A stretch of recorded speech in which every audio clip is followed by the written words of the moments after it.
worst possible thing you could say when you walk into a car dealership. I spent 5 years with Mercedes-Benz, 5 with General Motors, and the worst thing a person could say when they walk in is, if you could just get me to this payment, we got a deal. So your loan's probably still like 19, which means you got to pay to get out. You're upside down. It's called negative equity.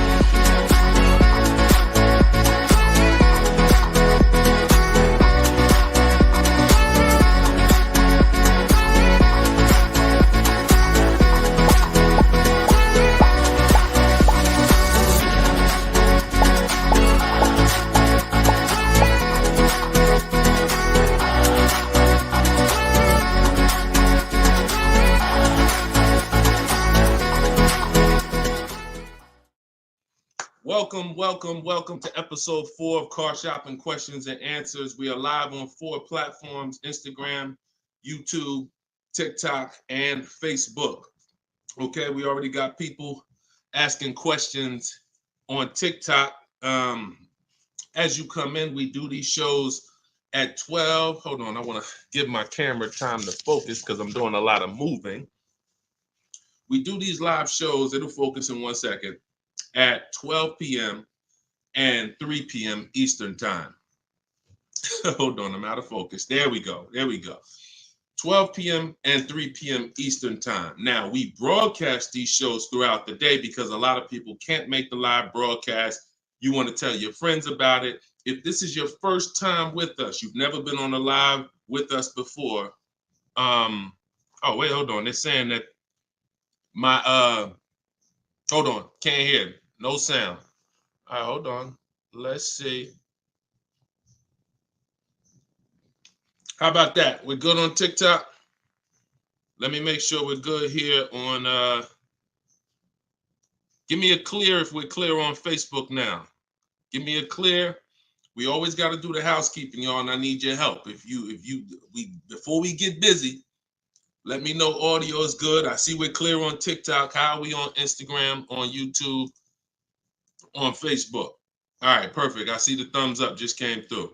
Okay, so this is episode 4. We do these live shows 12 p.m. Eastern time and 3 p.m. Eastern time. So you'll see the broadcast throughout the day, but if you want to actually be live with us, then you want to join us on any of the 4 platforms at one of those 2 times: Monday, Tuesday, Thursday, and Friday. So we are live. My name is Deshone the Auto Advisor. I am the author of the digital book, Cars from Home, 7 Steps to Saving Time, Money, and Avoiding Dealerships. You can get your copy for 75% off during the show over the next 30 minutes in my TikTok bio, in my Instagram bio, or I'm going to put the banner up here. You can go to deshonesbook.com. We have a link in the comment. We have a comment link in the comment section. So I want you to start typing your questions. We get very, very busy. Have your notes ready. Be ready to unlearn what you've learned about cars, because we get below market deals, and that should be your only mission when you are car shopping, is to get below market deals. All right. Now, one thing that I want to discuss. Okay, matter of fact, let's go. Go ahead, throw that up. Let's go to Frankie's question. So this is from TikTok. Can you please give me the percentage breakdown on leases again? Okay. The 1% rule has been around since probably before I ever even got into the car business. The 1% rule says that if your lease payment is 1% of the MSRP, or less, you stole a car. No down payment. So I had a 2018 Jeep Grand Cherokee. It was a $35,000 vehicle. My lease payment was $330 a month. That was under 1%. That's how we indicate that. Now, how we're doing the math is we are taking the MSRP, taking the monthly payment rather, and dividing it into the MSRP. For example, $330, which was my payment, into the MSRP, which was $35,000, and then that gives us 0.009%. 0.009%. Good afternoon, Vivian. Good to see you. So That's how you do it. Now you can multiply by 100 if you want to really get the percentage. You multiply by 100 and you'll see 0.94%. So that has been around for a long time. Shout out to the sharers. I see you, Frankie. Thanks for sharing. Please DM me too. I'm still waiting on ideas for what we could do for the people who share the broadcast. I mean it. We want to make sure we are rewarding people who share, tag, people who invite people to the broadcast. So DM me these ideas. Those are the only DMs I'm looking for because we get too many DMs to really respond to them. We get probably 50 to 100 a day. So we can't respond to all DMs, but those are the ones that I'm looking for. Okay, shout out to everybody who shares. Now, that's been around for a long time. That's how you know you stole the car. It's not even a question now that we still need to get offers because like this is Freener right here. This is why you never want to get excited about one offer unless it's the lowest bid. Here's why. Freener, she just got a, hold on, I'm putting it up here on the screen. She just got a 0.88% lease on a Jeep Grand Cherokee hybrid anniversary edition. $65,000, $65,950 was the MSRP. Her best bid was $579 a month. She's in the video library. She has what we teach. Getting bids. See, so sometimes you could look and be like, oh, this offer looks really, really good. Should I take it? Not if it's not the lowest bid. It must be the lowest out of at least 5 offers. Because what I always tell you is 80% of dealers are overpriced. They're going to overcharge. So that's how you know if you won.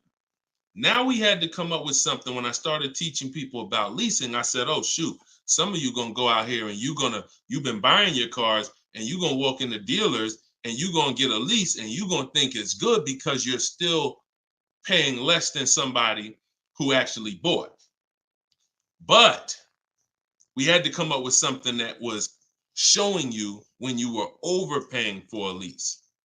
And so I started doing some math because I love math. And once I worked the math out, I said, okay, how much are we paying before we're paying too much for a car we're giving back? 1% is the steal. But what's the limit? And I started looking at how cars depreciate, how much car, if you bought it, how much the car would depreciate. And I came up with 1.5%. So when we look at the same vehicle that is, let's say a $40,000 vehicle, for example, 1% is $400 a month or less. 1.5% is $600 a month. Now, what you look at is the total you're paying over the 3-year lease. 600 times 36 months, that's 21.6. So when you take $40,000, you add your taxes and everything, you're probably going to end up about 44. 21 is about the threshold where you're still paying less than if you had bought. You're still losing less value, but and you're tying up less money. But at the same time, that's the limit. Above 1.5%, there's no value in this lease anymore. And that doesn't mean we go buy the car. That means we look at competitors because competitors do offer more aggressive lease pro. Every single vehicle, you guys, and there's over 400 of them, has a different lease program. Sometimes even the trim level is different. The Touring has a different lease program than the Limited. So we don't deal with overpriced leases. And so that's why I created the 1.5% rule. That's how it became to be, based on the fact that I knew a lot of people, as they unlearned that bad advice about leasing, as I taught it and as they heard it from other people, they were going to go and get leases. And it's important that you know when there's no value in a lease and you shouldn't be accepting a lease. And that doesn't mean, and look, let me be very clear. That does not mean, that's why I explained the first part of this question, of this answer. You don't walk into a dealer and say, hey, I'm trying to get under 1.5. You don't walk into a dealer and get a lease quote and then you say, hey, well, look, I got to be under 1.5%. No, you're doing this wrong. Again, my mindset and what I'm trying to get you to use is Cars from Home, where you should be, the only reason you should be in a dealership is to test drive cars. if you're buying new cars or leasing. Test drive, you're in and out of there in 20 minutes. The next time you're back in a dealer is another 30 minutes to pick up your car if they don't deliver. That is the only reason. We never talk numbers in a dealership for a new car or a lease. Are we clear on that? These are rules where it's like, if you want to use what I teach, and I want you to use it so that you can get the results that Frina got, that Danielle got, that we've worked with over 8,000 people in the last since 2021. I want you getting those results. And in order to get them, you got to know what the boundaries are. Deshone says we never talk numbers in the dealership because you have no leverage there. Your leverage is at home, in control, communicating with multiple dealers, and where you can't get emotional. Okay? Clear? So that's the 1% rule, and that's the 1.5% rule, Frankie. Great question. Okay, shoot the next one in, Dolan. Great question. All right, this is Tony on Facebook. And remember, look, y'all, we are live right now. So some of you have seen the rebroadcast, and you're like, Deshone, okay, this is 3 p.m., 12 p.m., we're live. Okay, so this is the time to ask your questions. You're not watching the rebroadcast, and this is also the time to tag a friend and make sure they're here so they can get their questions answered. Shout out to the sharers. And could y'all keep tapping the screen on TikTok and running those likes up? This gets TikTok's attention and gets more people over here because we got to do this together. All right, Tony from Facebook says, hi, my lease is up in a month. I wrote to get 3 quotes from dealers. I only got 1. That's normal. The other 2 are taking their time. That's normal. I have a third-party restriction. Should I wait for the other 2 quotes or just run with the 1 quote? I never run with a 1 quote, and I get 5 quotes. So you're mentioning 3. I never mentioned 3. 80%, again, a lot of what we're talking about, y'all, is math. I'm unfortunate where I have the data. I got probably 5,000-6,000 people who have my book. We probably got close to 2,000 people in the Cars from Home library in my coaching program. That's a lot of data to prove that it's 80% that are overpriced. That's 4 out of 5. So the reason why we must get 5 quotes is because 4 are overpriced. So 3, not enough.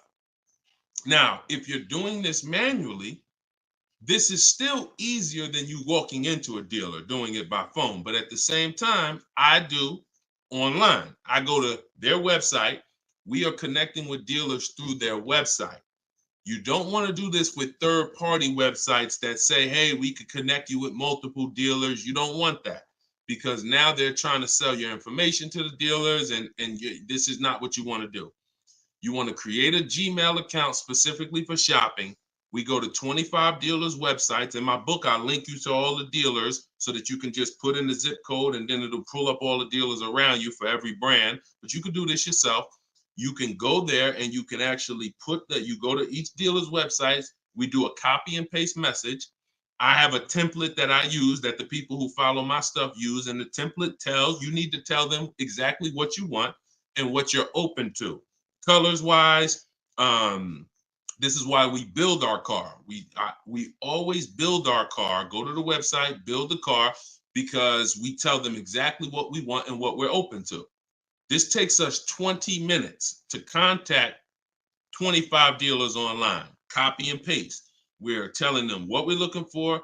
Hey, these are the colors I'm open to, blue, black, or silver. These are the trim levels I'm open to, limited or touring. We're telling them this is these are the package, these are my must-haves. I need the big sunroof. All of that has to go in to it's not that you're not car shopping online. You're just now you're car shopping against people who their job is to make money. And so if you don't have what I'm telling you I've responded to hundreds of internet requests when I work for the dealers. If you're here for the first time, type a 1. If this is your first time ever being on a broadcast with us, type a 1. I want you to know a little something about me. I was inside car dealers for 14 years, responding to these quotes. So The reason why I'm giving you the exact strategies is because I know there's so many things that you're not trained to give the dealership that they need.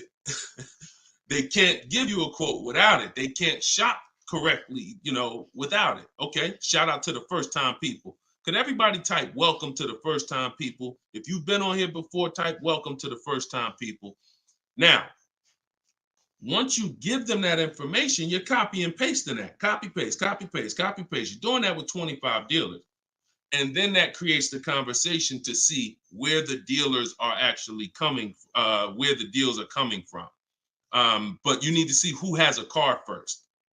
You need to see who has a car first.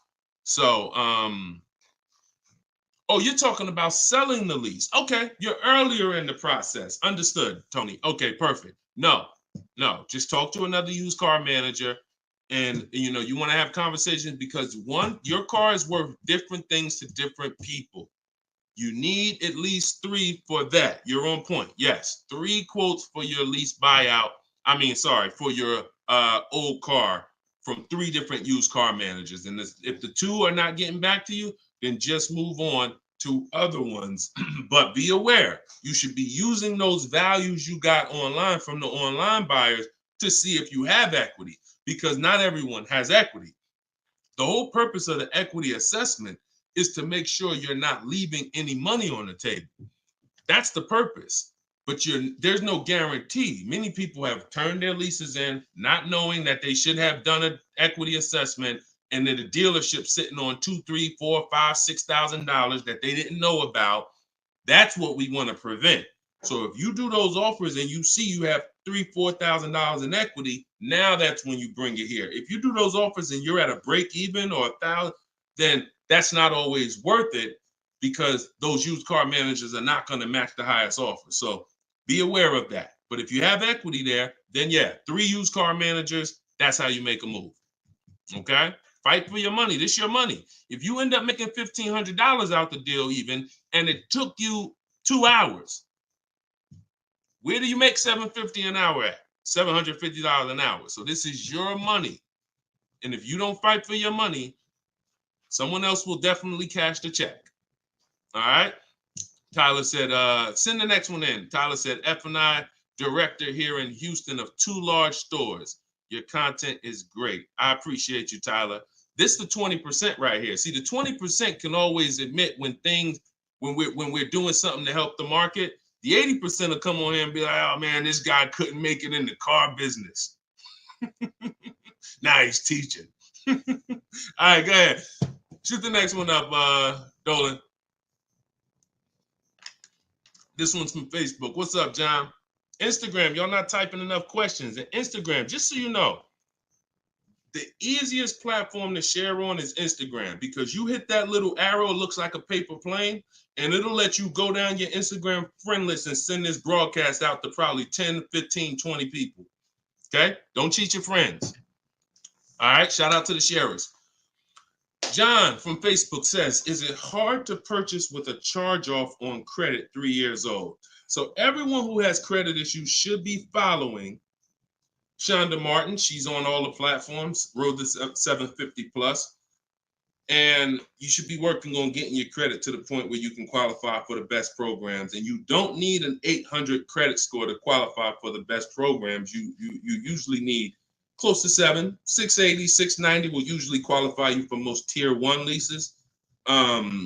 Now there are some cars that have super tier where you tier A1 plus, but that's not most leases. That's not your standard everyday cars that most of us are leasing or buying.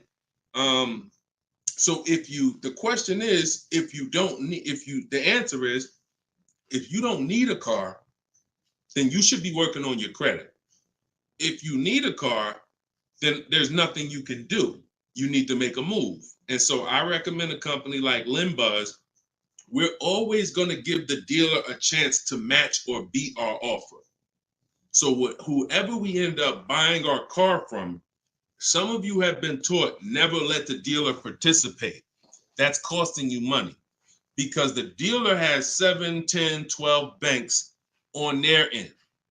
Now, If they're trying to beat and earn your business, now that's a winning position. See, check this out. When you have a finance manager who's saying this about you, what's the highest interest rate you think they'll pay? What's the highest payment you think they'll pay? That's a bad position to be in. That only happens when you have no leverage, you haven't shopped, you haven't come in with an offer, and now they're trying to see the highest interest rate that you'll pay. We're not doing that. You're doing it our way, which is we're going to have we don't let anyone touch our credit until after we find our car. Now, once we find our car, get our best deal through a bidding system, now we're going to take that purchase agreement, that's a receipt. Yep, I see the questions coming in on Instagram. We got you. Hold on, Atlantis. Once you see the long form receipt, now you take this home, and this is when you're going to contact your bank, your credit union, the online lenders. You're going to go online lenders, online banks, online credit unions. You're going to let all these people have a shot at your business. If you do this within a small window of time, if you do it my way, it'll only take you 2 days. This is going to weigh on your score the same as one hard inquiry, because this is something called rate shopping. This is not going from dealer to dealer, getting turned down or putting in applications and nothing like that. This is how you rate shop correctly. I call this the bank bidding war. When you get my book, I also send you the bank bidding war blueprint. It's going to be going into my book, but I need about another month to be able to combine it. But I send you the bank bidding war blueprint. Now, the bank bidding war is 3 rounds. First thing we're doing is seeing, is there any special interest rates that the car we're buying has? In your particular case, John, with credit challenges, you're not going to qualify for that. That's okay. But we need to check that. If there's 0%, 0.99%, that eliminates our need to do anything else with financing, because no one else is going to beat that. Second part of the round starts, there's 3 rounds to the bank bidding war. The second part comes after we find our car, and it's what I just broke down. When we come home, we let all these banks, these lenders, online credit unions run our credit, and so they're bidding and submitting us their loan offers. Now, the third round is the dealer. That's when we're going to call the dealer who we reserved the car with and say, hey, I got 6.29 from this bank. If you can beat it, I'll give you the business. Now, this is the big difference, you guys. When you have a finance manager who's trying to beat your offer, who's calling their banks and saying, hey, I need to get 5 point something because this person already has 6. That's leverage. When you start bidding, like I'm teaching you, like what's in my book, like what's in everything we do, in my videos, everything's a bid. You have the leverage. And there's no way for you to overpay when you are getting bids. So that finance manager calls you back, it's only going to be 1 or 2 answers. Hey, Stuart, man, listen, I tried my best, man. I reached out to every bank I got. No, I can't beat that rate, man. I appreciate the opportunity, but you can go with your own financing. In which case, you guarantee you got the best loan. Second thing is, hey, you know what? You had a good rate, man, but I got somebody to beat it. So we can do it right here for you. Perfect. In which case, you guarantee you got the best loan. See, you don't have enough people competing for your business. That's where your buyer's remorse is coming from. That's where your lack of confidence is coming from. That's why you're driving off from a dealer saying, hey, you think we could have got more money? You think we could have got another $1,000 off? That's all buyer's remorse because you don't have enough people competing. So I want you to stop that. I want you to use what I'm telling you to do. All of this is in my book for those of you who like Deshone. I don't even want to remember all of this. It's all in my book, Cars from Home, 7 Steps to Saving Time, Money, and Avoiding Dealerships. This is what I've been teaching for 3 years. And this is what I've been doing since 2015 myself personally. So you can get your book for 75% off. Cue up the next question, Dolan. Oh, John, in your case, though, when you get that buyer's order, you would be reaching out to Limbuzz. So after you find your best car deal, you would be reaching out to Limbuzz and seeing, what their rates would be for you. And then you would be going with, still giving the dealer the opportunity to see if they can beat it. Because once a dealer knows you got an approval already, they kind of have a little more leverage to be able to see if they can beat that approval. But in any case, even if they can't, Limbuzz is pretty generous. but we don't do this until after we find our car. Okay? Great question. Shoot the next one up, Dolan.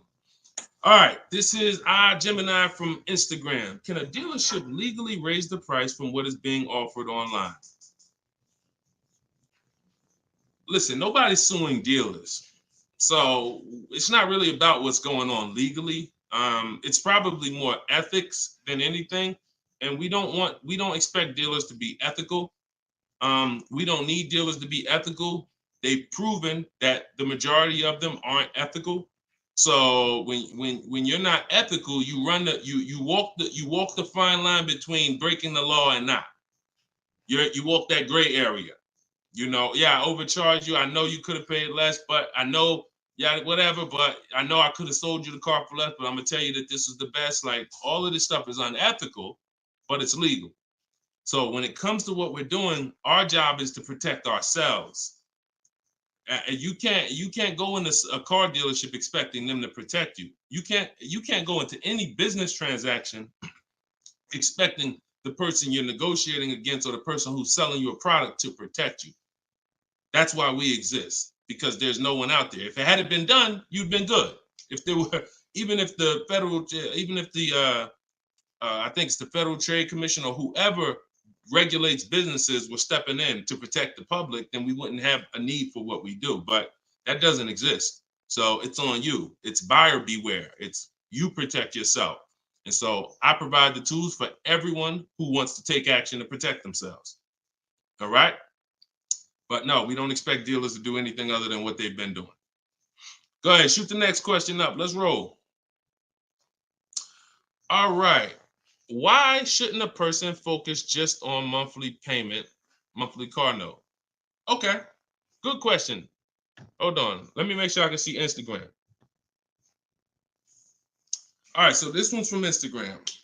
Promise Tammy said, why shouldn't a person focus on just the monthly car note amount? So if we did a little math and you go, all right, if you walk into a dealer and you're looking at a $40,000 car and you say to the dealer, how much does that car cost a month? And they're smart, if they're trained, they're gonna say, well, it's not really about the car payment right now. Do you like the car? And once you say, yeah, I like the car, let's get down to numbers, they're gonna ask you, they're gonna try to figure out what you could afford. Like, what's the most you could afford? Or I can't afford any more than $450 a month. Now, some of you know every $1,000, every $5,000 on the purchase price of a car is how much per month. Some of you know. I know we got a lot of new people on here, but for those of you who've been tapped in with us, how much is every $5,000 on a car loan? So, and the reason why I give you guys this parameter is so when you look at that $40,000 car, thank you, Frankie, got it. You should automatically know every $5,000 is about $100 a month. Yep, you got it, Michael. All right, I see you. We got people tapping on every platform. Good job, Carmelo. So the reason why, see, those of you who focus on just the car payment, you are some of the people who the 80% of dealers are going to manipulate the most and make the most money on. Because when you come in, if you don't realize that that $40,000 car is in no way close to $450 a month, now you have someone who's going to try to manipulate the loan to make that car $450 a month somehow. Now, it's usually going to end with you having a super long loan. So I've had people come to me years ago, friends that would say, Deshone, what you think about this deal? I say, man, let me look at the paperwork. And I see, man, you know the loan is 96 months? Nah, man, I didn't even know that. Yeah, the loan is 96 months. What is that, 8 years? 84 months is 7 years, 96 months is 8 years. So you're out the door at an 8-year loan. Now, I'm not going to assume you know why that's bad. So I'll say that an 8-year loan leads to too much interest, and it's what it is, because if they got you an 8-year loan, it's certainly at a high interest rate, because banks know that those loans, people who need 8-year loans, are risky. People who need 8-year loan, they got to protect themselves because typically the car may have problems in the long run. When you go down, see the whole point with a shorter loan, 5-6 years. Some people want to be conservative. You take 4 years, but you want that car paid off by the time maintenance comes, by the time repairs start being needed, because cars need repairs every now and then. So you want the car paid off. They know that if we give this person an 8-year loan, typically they're probably gonna have issues around year 7, year 6, even depending on the age of the car. So the length of loan, I teach something called the rule of 72 and the 10th birthday.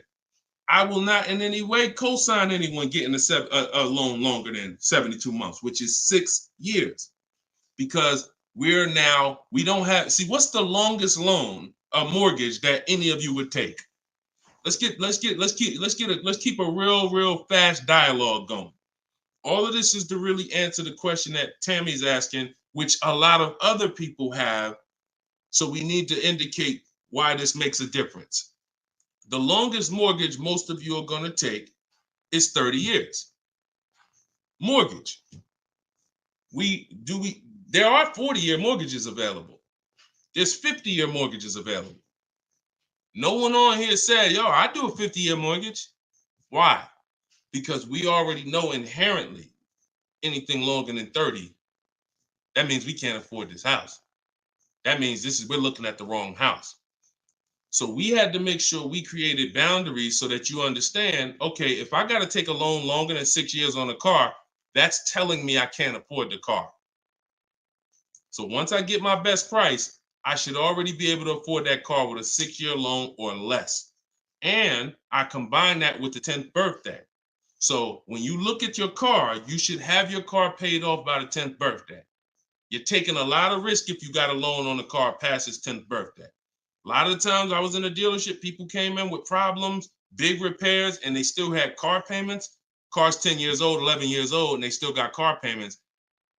You could run the risk of being in trouble because that car could be in the shop. Some of you have experienced this. Car's in the shop and you still got a monthly payment due every month. Now this is disaster, and that's what we're trying to prevent. That's why we don't focus on the monthly payment. When we're purchasing a car, we are only focused on the price of the car. We need to, before we even think about monthly payment, how about this? We need to make sure we're getting the car for the lowest price possible. Because some people go in and like, hey, the car's 40 grand. Well, what if another dealer will sell it to me for 35? Once I get the lowest price, then I'm concerned with what my monthly payment is going to be. So there's steps to this. But yeah, don't focus on monthly payment and just stay committed to what we're teaching, and you'll learn and you'll see why, even more information of why that's bad. But we want you to understand the numbers. Okay? Typically, you focus on monthly payments, you don't quite understand the numbers, but you will. All right, this one's from TikTok. Can you give us some tips about co-signing? Ooh, I have a very, very, very strict rule when it comes to co-signing. Now, some people, you're not going to like this. Some people will tell you this is bad advice. It's just my opinion. I've seen tons of horror stories. I've seen people walk into the dealership. I've seen young people who will co-sign, who will use up people's credit, co-signing, and just burn them, because no one cares about, if you don't care about your own credit, you certainly don't care about someone else's in a lot of cases. So, but I do have some rules, because sometimes it's gonna make sense. When you can pay, if a person does not pay, then you're good. Example, my daughter, we're gonna get her a car. I'll co-sign only if I can pay the note if she doesn't pay. So let's say she's working, she's paying X amount per month, I'm co-signing, but if for example, she loses her job, anything happens, I can pay if she doesn't pay. That could be for the spouse. If they don't pay, I will pay it. As long as that's the rule, then you're protecting yourself, because where you get in trouble at is if you can't pay, if they don't pay. He told me he was going to pay it. He's missed 2 payments. Your credit doesn't get, no, they don't care. So you got to be willing to say that.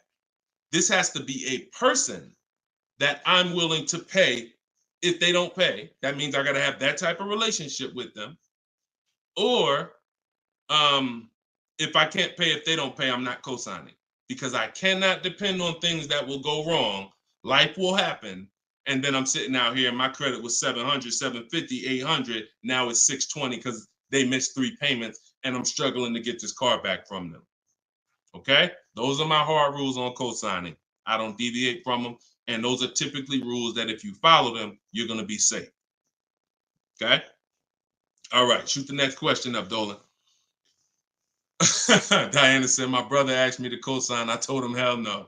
Listen, that's it. Listen, people will ask you to co-sign quick as, listen, people will ask you to co-sign like they just asking to borrow sugar. Hey man, can you co-sign this loan for me? No, listen. It takes a while to build up great credit, and it takes seconds to destroy it. Nicole from Facebook said, are you able to negotiate third-party restrictions in a new lease? So these are two separate things. The third-party restriction is the selling of the old car, not the new lease. We're not mixing these two. So we're going to, the people who work with me, you're selling your old car independent of the new deal. The new lease is its own transaction. We split everything we do into separate transactions. See, the car business has taught the public to give them up to 3 transactions. Buying a car from them is one transaction. Getting a loan from them is a second transaction. Letting them buy your old car, which you call trade. We don't use that word. That's 3 transactions. There's money in each transaction. There's money in each. That's why there's companies that only want to give you loans. They don't sell cars. There's money in loans. There's companies that only want to buy your car. They don't care about selling your car right now. There's money in buying cars. So you need to separate these transactions if you want to maximize each. There's no way for you to save the most money without maximizing and looking at each part of your deal as its own separate transaction. So if I have a third-party restriction, I'm doing the equity assessment. A third-party restriction is, some of you have leases. We always need to see if there's any equity in our lease before we return it to the dealership. If you have returned your car to a dealership without doing the equity assessment, you don't know how much money you've left on the table. Because if there's $2,000 or $3,000 of equity in your car, the dealer's keeping that, and that's their money. So, or the bank's keeping it when they sell it, that's their money. It's probably the dealer will find a way to buy it, and it's their money. So when we look at an equity assessment, we're going to do it at all times. Now, there's no guarantee we have equity, but we want to guarantee we're not leaving equity on the table. And so a third-party restriction doesn't mean you can't sell a lease. Who didn't know you could sell a lease? Type a question mark. If that's new to you, this is your first time hearing this, you've been leasing, and you're like, Deshone, I never heard about selling leases. I had no idea this was a thing. Type a question mark if this is your first time hearing that you could sell a lease. Okay. Fish Guy Rodney. Okay. See, so more information is coming out. Okay. Fairy Godmother. Okay. Emil. Okay, I'm sorry. I just tore your name up. Sorry. So as you change Shamir on Instagram. So when we look at this, we got to see that the things that we don't know cost us money. So now it's like, once they saw people, because we helped out probably thousands of people in the pandemic sell their leases, used car values, resale values were crazy. So we had people making $5,000, $10,000, $12,000 selling their leases. I sold my Jeep Grand Cherokee lease. I made $8,900 after I drove it for 42 months because I extended the lease and then I sold it. My mother, she drove her car. She made $10,200. Now those numbers don't exist anymore because values have come back down. But there's still people who are going to make 3, going to make 2, going to make 4, depending on your car. Now, every car doesn't have equity. But when it comes to the third-party restriction, they don't say you can't sell. They limit who you can sell to. You must sell to a local used car dealer. To a local dealer of the same brand. So if you have an Audi, you must sell to an Audi dealer. We are still going to get bids. We're going to get at least 3 bids from used car managers at Audi dealers because your car is not worth the same thing to every dealership. Your car may be worth 19 to this dealer, 19.8 to this dealer, 21 to this dealer, which is why we must get bids. Y'all gonna hear me say that word. Your favorite word, if you stick around and you use what I'm teaching, when you start mastering my strategies, your favorite words are gonna be bids, multiple offers, because that's how we save all the money. So okay, so that has to be handled, Nicole, separately. The selling of your car, the who I'm gonna sell that car to, you find that person first. Then you go shop for your replacement car. And then once you go sign that deal, you sell the car, you do it the same day, and you maximize both transactions. Okay? And all of this, guys, shouldn't take you any more than 90 minutes. This is not something that's going to take you hours. See, my whole thing is to show you how to get great deals in 60, 90 minutes from home. That's why my book is called Cars from Home. 7 Steps to Saving Time, Money, and Avoiding Dealerships. You can all get a copy for 75% off for the next 30 minutes. Just go to my TikTok bio. You won't leave the broadcast. Grab your copy before that timer hits 0. The price goes back up to $97. Or you can go to my Instagram bio, or click it if you're on Facebook or YouTube. Go to the comment section and you'll see a link to deshonsbook.com and grab your copy for 75% off before the timer expires. All right, go ahead, Dolan. Shoot the next question out. Should I feel bad if I get 1.3? I'd only feel bad if I got 1.3 and if it was my only offer. If it was my only offer, or if I only got 2 offers, then yes, because I'm going to tell you why. I'm going to show you something. When I look at what I see, hold on. Okay, hold on. We saw Freener. Some of you saw Freener. That's 0.88. That's just ridiculous. 0.88. But look, Charles, he gets a Palisade. He's paying $48,000 vehicle. His best offer was $597 a month, 1.23. Now, look at and sometimes people who are getting phenomenal, who are looking at cars that are super, super popular, they'll go a little further, and he reached out to 35 dealers. Now, I want you to pay attention. Some of you, the average person, only shops 2 dealers. My strategy is I teach 25 to 5. But once you see my copy and paste system, which is in my book, I have a copy and paste system where we're on their website. You'll see that I could talk to another 10 dealers. It only take me 10 minutes to open up contact with another 10 dealers. We always use a separate email. Do not contact dealers from your personal email. I'm warning y'all. It's not going to work. You're trying to go through your work email, and then you got your personal stuff, and then you're seeing the car dealers. Don't do it. Create a separate Google email, and that's how we do it. So he said, I reached out to 3,500 dealers, got 10 quotes back. So that $597 a month, 1.23 is the best out of 10. So so I always tell you, when you do it right, you're going to see offers that are $150 to $200 a month more. That's when you know you've exposed the 80%, and that's when you know you shopped the right way. If you don't see that type of spread minimum, you haven't shopped enough offers.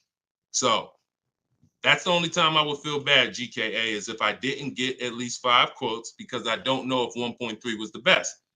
I'm gonna tell you a funny story too, because Freena's in our coaching program, and Freena reached out and she said she was looking at a Jeep Grand Cherokee. Get ready for the next question, but I'm gonna tell y'all, I want to hammer this home so y'all understand the importance of multiple offers and you don't get lazy, because the things I'm telling you might take another 30 minutes, 40 minutes, and they save your family $3,000. You can't put a price on. Well, you can put a price on that. So Freena was shopping for a Jeep Grand Cherokee Limited. She comes to the group and she said, Deshone, this was the best offer on a Jeep Grand Cherokee Limited. It was like 1.2 and change. But she said, the guy that made me this offer said he has this 4XE. It's a hybrid. And he said he could actually do better on that one. She said, what do you think? He told me what it would be. It would drop the price here. I said, if you're open to that, then you need to run your quotes again and get 5 more offers on that vehicle, because it may have a better lease program, in which case you need to open it up again. She opened it up again. That's how she got her 0.88% lease.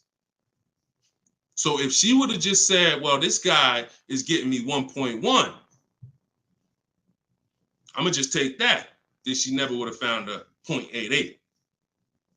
multiple offers. That's probably $100 a month difference than what the last offer, $100 a month times 36 months on this lease. You're talking about $3,600. And she did it in minutes. Once y'all learn how to do this, it's minutes. This is not hours. I'm not spending more than 60 minutes on shopping for a car. Now, that doesn't mean I'm not spending time to decide what I want. But once I decide what I want, once you know what you want, 60 to 90 minutes to get the best deal. That's it. All right, shoot the next one up, Dolan. Keep the questions coming, y'all. We are live every day at 3 p.m. Eastern time. Well, not every day. Monday, Tuesday, Wednesday, Thursday, and Friday. Monday, Tuesday, Thursday, and Friday at noon and 3 p.m. So this is our live show. Okay. Throughout the day, though, you may see a broadcast and you'll know, okay, you'll still be able to get value because most of the people who are asking the questions on here are asking the same questions you would have asked. So go ahead, Dolan, shoot it out. This is Raymond from YouTube. How do you structure a lease? So the first thing you want to do is look at the car you're thinking about leasing. And we like to use a 1.25% formula estimate to see if we should be even looking at that car. Okay. So if I'm looking at a car that's $40,000, I'm doing a 1.25% estimate. I'm multiplying it by 0.0125. And then I'm going to see, 40,000. I'm multiplying that by 0.0125, and that comes out to 500. So that's going to tell me if I'm looking to be at 300, that's not the car that I'm going to be looking for in most cases. Now, we don't know if the best deal is going to be 1.25, but we're trying to estimate based on a bad deal is above 1.5. Anything above 1.5, we're overpaying for our lease. No money down. Money down comes later. Now a steal is 1.1%. So I teach something in my book. It's called 1% is the steal. Between 1% and 1.5% is the deal. And then above 1.5% is time to chill. We don't do that. So that's the first thing. Now, once we move past that, now it's time to choose our mileage. So we're going to look at our lifestyle. We're going to see how much we drive to work, how much we're going to be driving the car. And once we come up with that, you're just doing some simple calculations. What's your round trip to work? 10 miles. How many days a week? 5 days. Okay, that's 500 miles a month. That's if you do the math. Let's say your trip to work is 20 miles round trip, and you do that 5 days a week. You're doing 100 miles a week to work. Times 52 weeks of the year, that's 5,200 miles. So I walk you through this in my book, but this is simple. 5,200 miles, and then you say, okay, well, I like to do a little leisure. I like to take a little trip down here. I go fishing, 1,000 miles away, blah, blah, blah, blah. So you're calculating what you're going to do. The easiest way to do it is to look at your old car and see what you've done. But if you don't have an old car, this is how you calculate it. You come up with, all right, I only need about 9,000 miles a year. Perfect. All of our leases, we shop our offers with 12,000 miles a year. That's your average miles. That's what we want to base our formula from. So whenever we reach out to a dealer, we do this online. As I said, everything we do is online. Once we do this, we're shopping multiple dealers and we're telling them, work us up a lease quote. First month's payment, total out of pocket. If you were on the last show earlier, we talked about we don't say down payment anymore. We say total out of pocket, TOP. Everybody who's clear on TOP, if you were on the last broadcast, type TOP. If you weren't, TOP is total out of pocket. That means only thing I'm giving you for this offer right now is my first lease payment, and I'm driving off. Total out of pocket. We're not saying down payments anymore. Okay? So now, we're structuring our lease with first month's total out of pocket, 12,000 miles per year, and that's how we're sending the offers out to the dealers. All online, all copy and paste. These are all templates I have, but I have templates where you just fill in what you want, blah, blah, blah, all in my book. There are links, there's templates, but if you're going to do it your way, that's fine, but this is how you do it. And you can sit in your computer and just copy and paste. And now you're looking to get 5 quotes. That is the mission. 5 quotes, and that's it. That's how we structure our leases. Once you're done and you get your best quote, Now that's when you adjust your mileage. So once you identify the best dealer, the winning bid, now you're going to say to that dealer, hey, can you adjust the offer to 10,000 miles a year? Can you adjust it to 18,000 per year? Can you adjust it to 25,000 per year if you're a high mileage driver? And you adjust it from there. But that's it. You do this over and over, rinse and repeat. Rinse and repeat. All right. Great question. Shoot the next one in, Dolan. All right. Shout out to the sharers. Thank you, Liba. I see you. Thank you so much. This one's from Preston on YouTube. What is the best way to finance a car out of state? It's no difference. It's really no difference. We're going to find the car. We're going to get the buyer's order. We're going to have them. Now, the thing about a used car, if it's a used car, we got to test drive the car. So what you may want to do is if you're picking up a car out of state, you may want to go there, lock up the car, grab a cheap hotel for the night, stay there, because you don't want to eliminate the bidding process. The bidding process is your bank, your credit union, online banks bidding, and then dealers bidding. The dealer who you get the car from, they're bidding against that. Some of you don't really understand how much money is in finance. On a $40,000 loan, 2 points on an interest rate could literally be $2,500. So we got to understand there's a lot of money in loans. So if I'm driving to pick up a car out of state, what I'm typically going to do is go test drive that car. If I like it, I'm locking it up with a deposit. I'm taking that buyer's order. I'm gonna go back, depending on how far it is. If it's 3 hours away, I'm probably not gonna drive home and then come back. Depends on you. I'll probably just post up in a hotel. Go do my financing online. Let all these banks and credit unions run my credit so I can get their offers, and then I would call the dealership the next day and say, hey, this was my best offer. If you could beat it, I'll just come get it from you, and that's it. I'll spend $50, $60, $100 on a hotel to save $3,000, $2,000 on interest on my interest rate. But everything else is the same. So we can't be scared to go out of state. If many of you who are using what I'm teaching, you're going to see. Look at Eddie. Who was Eddie who drove? Hold on. Short conversation. John, hold on. Market. Trying to think. I'll see many of who I'm going to share with you. You'll see they'll say when they're picking up their car, I'm driving 45 minutes. I'm driving an hour and a half away. Look at Sean. Perfect example. Sean, he's also in our coach. Now, I don't want you to think, I got to be in Deshaun's coaching program. There's just some people who are. The information's in the book. We got the video library. For those of you who are like, okay, I like videos to go along with the book. That's fine. I link you to some videos in the book. But then there's some people who coach with me and I can talk personally to them. So Sean comes on here and he comes into the group. He said, he sends this. Look at the amount. He said, I'm looking at some advice on this F-150 Lightning XLT. It's a $73,000 truck. The dealer discounted it $4,900 and then revealed that there was a $15,500 rebate. His total savings is over $20,000 off this truck. So I'm like, all right. Now me, being who I am, I don't know if that's the best. 2015, I sold 2 Maybachs. They had $20,000 rebates on it. So we don't know if this is the best. I haven't seen, this is what I said to him. I haven't seen the other offers yet, but I'm assuming you got at least 5. You're saving over $20,000 on this with this discount and rebate, but the only way to know is to compare to the other offers. See, I'm not going to get excited about this deal until he tells me what I'm about to read to you. That's when we get excited. He said, guess I could have put a little more info on here. Yes, I got about 15 quotes. You see the difference? This is what I want you to get.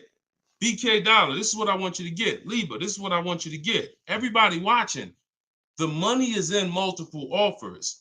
The reason why you're not saving, you're just not getting enough offers. So he says, I ended up expanding my search to 150 miles outside my area to find this deal. He said, I couldn't find, watch this, I couldn't find anything under MSRP in that first search.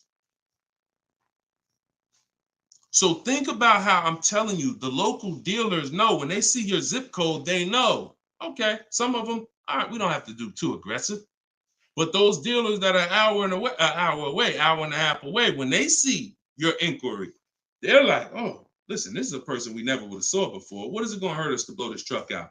And we take a deal from one of our competitors' markets. We'd love to see our license plate frame over in their market. That's how we win. So he ends up saving over $20,000, and he doesn't mind driving 150 miles to go get that truck. Why? Because every mile he drives is dollars he's picking up. We clear on that? We clear? If you're clear on the importance of multiple offers, type clear. All right, shoot the next one up, Dolan.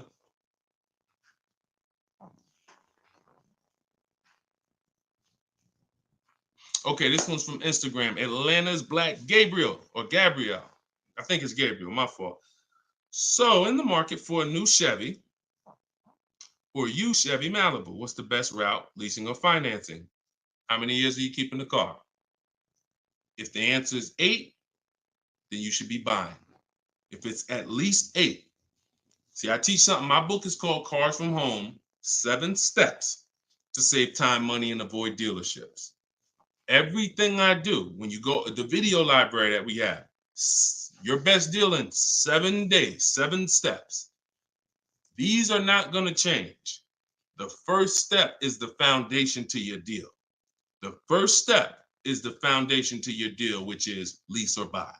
Because you cannot get a good deal if you bought when you should have leased. It's impossible, because the amount of money you're going to pay on the purchase is going to be too much if you buy brand new. And if you buy pre-owned, it's going to be about the same amount you'll pay. So when you buy, if you're not keeping your car 8 years and you buy a used car, 3-4 years old, and then you trade it in 5 or 6 years, you're going to pay the same amount or even a little more than someone who got a great lease deal and drove brand new vehicles. So it's all about how many years you're keeping the car. If you're keeping the car, if you're like Deshone, there's no way I'm keeping the car 8 years. That's not my style. Then you should be shopping from this day forward for aggressive lease deals. Now, once you find a car that you love, or if your spouse says, you know what, I don't switch cars like that. I keep a car 8, 10, 12 years. Then we purchase for them. We're going to purchase. But for those who are not keeping their cars 8 years, you are losing thousands and thousands and thousands of dollars not leasing cars. Thousands, thousands and thousands and thousands and thousands. All right? That's the 8-year rule. It's the most important question. It's the first thing you ask when you are car shopping and you're ready to car shop. How many years am I keeping this car? 8 or less, we lease. Less than 8, we lease. More than 8, we buy. That's how we avoid the depreciation. So go ahead. It's a hard rule. You want a follow-up question to that, or anybody want to? Because I know some of you are like, Deshone, I was taught never lease. Whatever. You want to follow up to that question? That's perfectly fine. But that's the rule. And it's the rule based on money. I've seen thousands of scenarios, and I spend years and all my time shouting from the hills so people could understand how much money they're losing by not getting good lease deals or not leasing at all. Okay, go ahead, shoot the next one up, Dolan. Okay, this one's from TikTok. All right, Peyton. Do dealerships finance used cars too? Yeah, sure. Absolutely. But we don't finance, dealers are our last offer for financing, never our first. So what you should do is you should go watch the replay from earlier, episode 3. This is episode 4 of Car Shopping Questions and Answers. We do these lives Monday, Tuesday, Thursday, and Friday, 12 p.m. Eastern time and 3 p.m. Eastern time. For those of you who are like, because I want you to be able to tell your friends. Today, some of you are going to run into people who are car shopping. You need to be telling them, hey, you got to check this guy, Deshone the Auto Advisor. He does this show, live show, 12 o'clock, 3 o'clock, Monday, Tuesday, Thursday, and Friday. But you want to watch episode 3 where we went into detail about how we don't finance. In fact, early, I think we talked about it early on this episode. Your financing should be independent from the dealer. The dealer should be your last offer for financing. Because what you're asking for, that's 2 transactions. You're giving them 2 transactions of business. You're giving them the purchase of a car, and then you're giving them the selling you of your loan. So what we do is we separate these transactions and we get bids for each. So the only way I'm dealing with a dealer, the only way you're going to be dealing with a dealer is if they've won the bid, which means if I'm looking for a used car, you won the bid out of all the used cars. Like, all right, give you an example. This is Vincent. Vincent got a 3-year-old Lincoln Corsair, premium trim level, under 45,000 miles, clean Carfax, inspection, all from the comfort of home. I'm reading what he put in our group. He was targeting to find a discount of 30 to 35% from the MSRP. This is something that no one is teaching you guys about what you need when you're purchasing a used car. If you're going to be purchasing a used car in the future or your next car, or if you bought a used car in the past, type the letter U. Type the letter U. If you're going to be purchasing a used car, or if you have purchased a used car in the past, I'm about to give you something that you have never heard before, but it is no way for you to know you got a great deal until you start talking the way Brandon talks here. You notice he said 30, he was targeting to find something 30 to 35% from the MSRP. In order for us to know, I see you, Shelby. I see you, Emma. I see you, Katarina. I see you, Raymond. Okay, perfect. Atlanta's Black Gate. All right, a lot of people. Okay, so when you are shopping for a used car, let me tell you a story, give you an example, all right? So I was shopping for my pre-owned Infiniti truck 3 months, a little over a year ago. I narrowed it down to 3. Now, I narrowed it down based on title history, service records, accident history. We talked about this in the last episode, episode 4. Title history, service record, episode 3 rather. You can see it on YouTube. And if you're on YouTube, please make sure you subscribe and please hit the like button. It matters because that shows the algorithm that we talking business over here, that more people need to be here. So when I narrowed this down now I get to, like, I think I narrowed it down to my top 4. They were all white. They were all within 30, they're all within $1,500 of each other. Now, here's the problem. This is where it gets complex for you. Because I'm looking at one that they're asking 30,000 and change, one they're asking 31,000, one they're asking 31,800. You know, they're all within $1,500, $2,000 of each other. Similar miles. On the outside, they all look similar. Without knowing, I created something called the true value percentage. What is the true value percentage? It's not what the website says is a good deal. It's the percentage off of what the vehicle was when it was brand new. So I pulled the window sticker for each of these vehicles. I pulled the window sticker, and what do I see? Now I teach you how to do this in my book. I teach you this entire process, but I'm walking you through it. Exactly. I pull the window sticker. You can get it from Carfax, depending on if Carfax has a deal with that manufacturer. Carfax has window stickers. Now, what do I see? One car is 46,000 when it was brand new. Now they're asking 31 and change. Okay. One car is 48 when it was brand new. They're asking 31 and change. One car was 52 and one car was 54.5. That's the one I got. So you see how in one instance we were confused. You would be confused. You sitting here like, yeah, Deshone, that's hard because they all look the same. They all similar price. How do we know? Once we find out the original MSRP, not only do we find out what the original equipment is that's in the vehicle, which is helpful. I wanted to know this is an edition 30, got all these special features. That's helpful to know too. But more important than that even is to know that that car was a $54,500 car that they were asking $31,800 for, which means I got a 42% discount.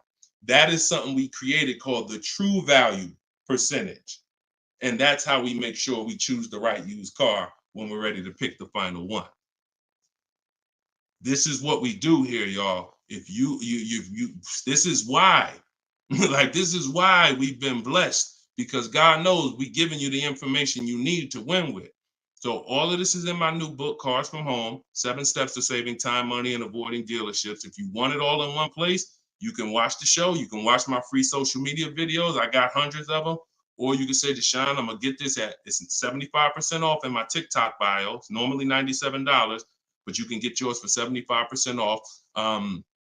And you can get in my Instagram bio, or if you're on Facebook or YouTube, click the comment section and click that button that says Deshone's book and get you 75% off for 30 minutes. After 30 minutes, price goes back to $97. So, all right, but that's the true value percentage. And that these are the things that we never buy a used car ever without looking at the true value percentage. So when you saw what he said when he bought that Lincoln, as he was targeting to get something 30 to 35% off MSRP, and he ended up getting one for 43%. So that's what you need to know. Go ahead, shoot the next one up, Dolan. Great questions today. All right, Raymond on YouTube. Does it make sense to buy an existing lease? So when you're buying a lease, all you're doing is buying a used car. That's how you got to look at it. It's a used car. It's just, it may be your car. If you're buying your lease out, it's a very different. See, what I see most times is people want to buy their lease because they don't know how to shop. Because there's deals out here. We've been making deals since the pandemic.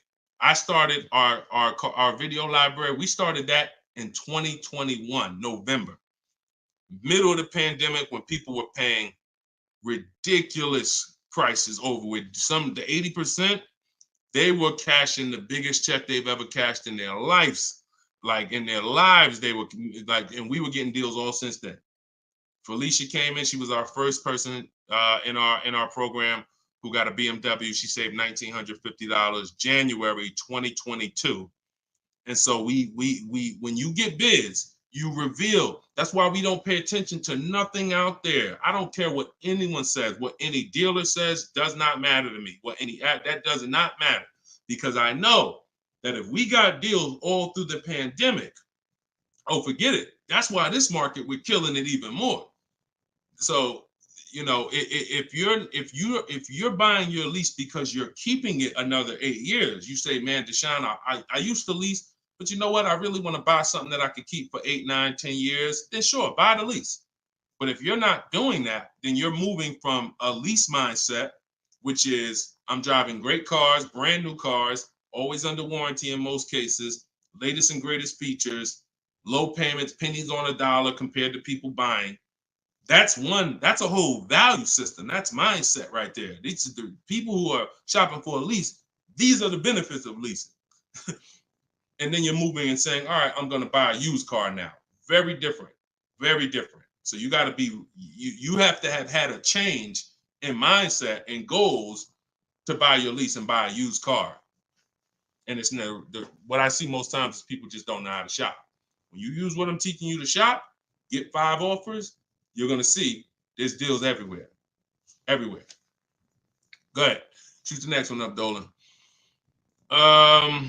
You can't pay me to negotiate your lease, because I do this in 90 minutes and I'm teaching you to fish. You know, I've had people who used to buy cars from me. Hold on, keep that question up from Nicole, but I saw this person on TikTok. I'm not in the business I'm in the business of teaching people how to fish. So, you know, because what happens is you're building a trust in something. Like, if you're not willing to learn what it takes to do this in 90 minutes from home, like I'm teaching you, then you are the same type of person. That same mindset will lead you to go into dealers because you're just lazy and scared. Now, I'm not saying that's you. I'm warning you to not let that be you. I'm warning you you can't pay me enough. I'm not in that business. I'm in the business of helping people all around the country. It don't matter what you pay. Of course I don't think you would ever even ask me to work for free. I'm telling you though, that's not the business I'm in, because we can help thousands of people all around the country. But you're not realizing that your transaction is a 5-figure transaction. There's nothing else in this world that you're going to give that type of control. If you were going to start a business and it was going to take a $30,000 decision, $30,000 of your money, would you ever be looking and saying, oh, could you do this for me? You see, we do things with cars because we've been programmed to do them with cars. Car dealers have made you so scared that you've been programmed to do something, but you never do it with anything else. You never do it with a house. You wouldn't say, hey, could you just, I'll pay you to get my house for me. I'll pay you to, start this business for me. No, it's only cars. So when you realize that this stuff is easy, that old way of going into dealers and going back and forth, see, you're thinking of the old way. You're thinking, oh, I need somebody to tag along with me. Yeah, I got Deshone sitting over there next to me. I wouldn't be there because I'm at home. Where you see me at, this is where you see me at is exactly where I got my Infinity truck. I just told you about the deal. Where you see me at is exactly where I get my cars from. I sit right here, and all the people who got my Cars from Home book, who are in the Cars from Home video library, they're all right here. Some of them in the airport buying cars. Some of them at their desk at work making deals on cars. Nobody who's learning from me is in a dealership making deals on cars. So that's the old way. And if you think that you got to unlearn that or you can't win with me, you got to scrap that. I know it's painful. I know it sucks. I know it makes you feel like you're a loser. But that's what I'm telling you. Scrap that joint and do it my way. And when you do it my way, you're going to be like, oh, shoot, man, how the heck wasn't I shopping like this years ago? All right. So now Nicole on Facebook. Do you shop or negotiate differently for a car that is low in inventory or shortage? No. Now, the only difference is, let's say, and this is the reason why we connect with 25 dealers. See, in my book, I said we use the 25 to 5. We got to connect with 25 dealers. This takes us 20 minutes because we're using a copy and paste system. So if you're going to all of these Chevrolet websites and copy and pasting in their contact box, copy and paste, copy and paste, copy and paste. Now, what you're doing is you're shopping out of all those dealers' inventories. So if you only do this with 4 dealers, then you only see one dealer who has a car. And they're like, oh, well, we it doesn't seem like it's a lot of these cars out here. That's why we're connecting with 25. You saw Sean, he connected with 35. And so when we connect with these dealers, we're not just doing it to get bids. That's one reason. But we also know out of all these 25 dealers, probably 10 of them have a car that matches what I would want. And then I'm going to get 5 to 7 offers. So now let's just say we're at a mid period where the 2024s are sold out and the 2025 hasn't come in yet.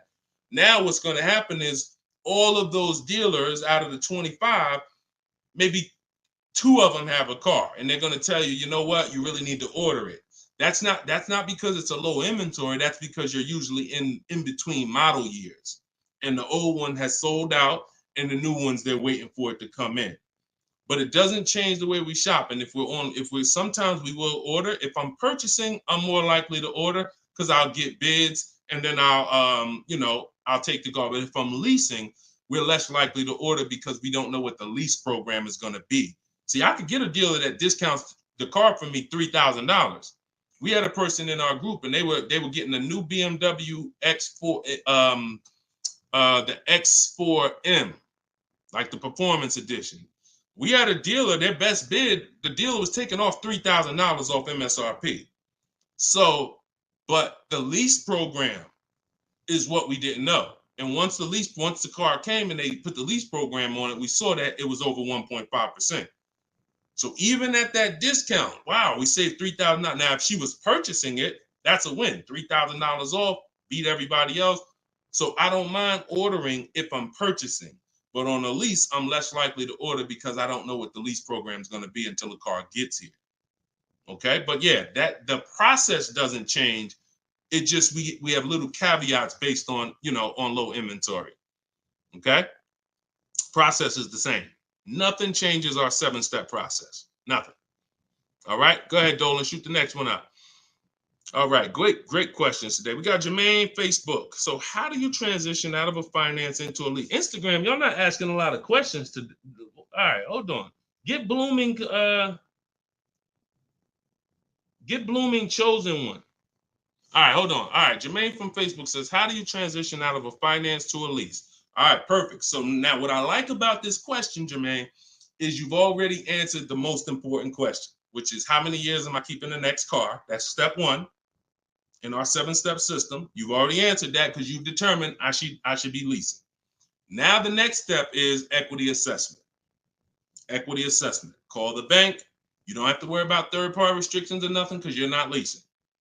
I mean, you're not coming out of a lease, rather. So you're going to call your bank, get your payoff.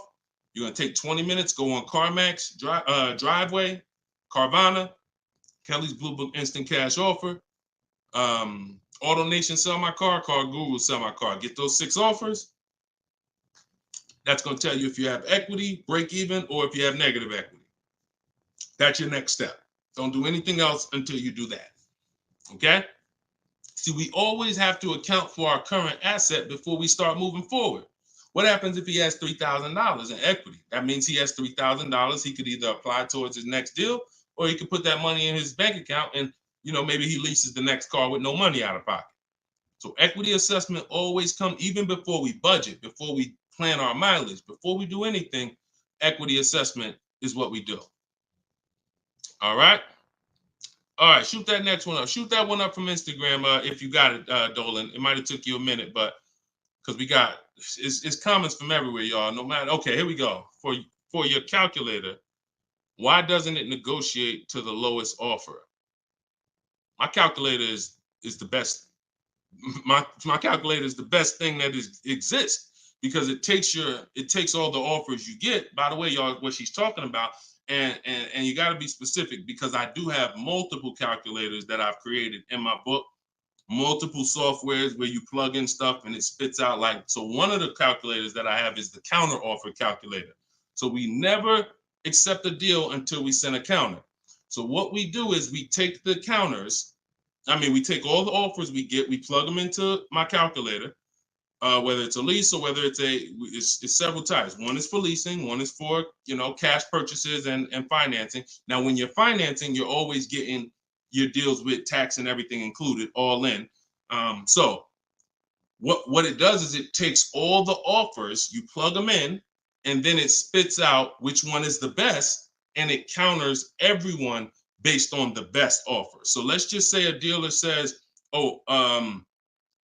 I'm gonna do a 1.1% lease, and then this dealer says 1.2. This dealer says 1.3, 1.5. It's not countering all the high offers based on their high offers. It's countering all the offers based on the lowest offer. Because if the 1.1% lease was presented to us, that means any of the dealer could have did it. So now we're calling out the 80% and letting them know that if this dealer offered me 1.1%, then you all could have done it too. You're just choosing not to do it, in which case that's what the 80% do. So we counter every single one. We even counter the lowest one. And some people in the group will say, Deshone, man, this dealer is the lowest, man. Should I be countering them for another $50 less? I say you must counter. Because you don't know if there's another $10, $50, $20. If you don't counter until a person tells you there's no more room, even if they're the lowest, that's not the best deal. So sometimes you counter the lowest offer, and the lowest offer will be like, listen, man, I gave you my best shot. I got nothing else. We know they're telling the truth because we got 4 or 5 other offers that are much higher than that. Sometimes they'll be like, listen, I can't do that $50. I'll get you another $10. That's the best I got. We know they're telling the truth because all the other offers are a whole lot higher. So that's the way the counter offer calculator works. It's gold. It's gold. So all right, we had an hour and 19 minutes. We try to keep these broadcasts about an hour and 15. Every now and then we go a little over, but listen, y'all, we are live Monday, Tuesday, Thursday, and Friday, 12 p.m. Mark your calendars, 12 p.m. Eastern time, 3 p.m. Eastern time. I'm hoping to, in the next couple of days, have a link in my bios so that people will be able to actually go to our calendar, put a reminder, but you know it. 12 p.m. Eastern time, 3 p.m. Eastern time, Monday, Tuesday, Thursday, and Friday. And this whole broadcast is sponsored by, if you just jumped on, I'm the creator, I'm the author of the book, the digital book, Cars from Home, 7 Steps to Saving Time, Money, and Avoiding Dealerships. You can get it for 75% off. It's normally $97, but as long as you get there before the timer hits 0, you can get it for $24 in my TikTok bio, in my Instagram bio, or you could go to deshonesbook.com in the comment section on YouTube or Facebook. Get your copy for 75% off. I'm also the creator of the Cars from Home video library, and I've coached over probably 1,500 people now since 2021. So we've been doing this. Everything I'm teaching you is proven. And I'm going to tell you, just like I tell my coaching students, when you get my book, see, I don't do questions and answers for my book, y'all. See, there's people who DM me. First of all, I don't even see DMs. The reason why I can't do question and answers because there's no other author that does it. So I make myself available probably more than anybody. But when you buy the book, trust the process. If you don't see me say do it, don't do it. Do everything I say do. I tell everybody, even if they're in my coaching programs, you must trust the process that I'm giving you, and you got to unlearn your old process. Don't even think about your old process. Use my process, and I'll lead you to where you want to be at. Guaranteed. All right, so get your copy. I will see y'all all on the next broadcast. Tell your friends. Welcome to the new followers. Welcome to the new subscribers on YouTube. I appreciate y'all. We'll be back for episode 5. God bless you.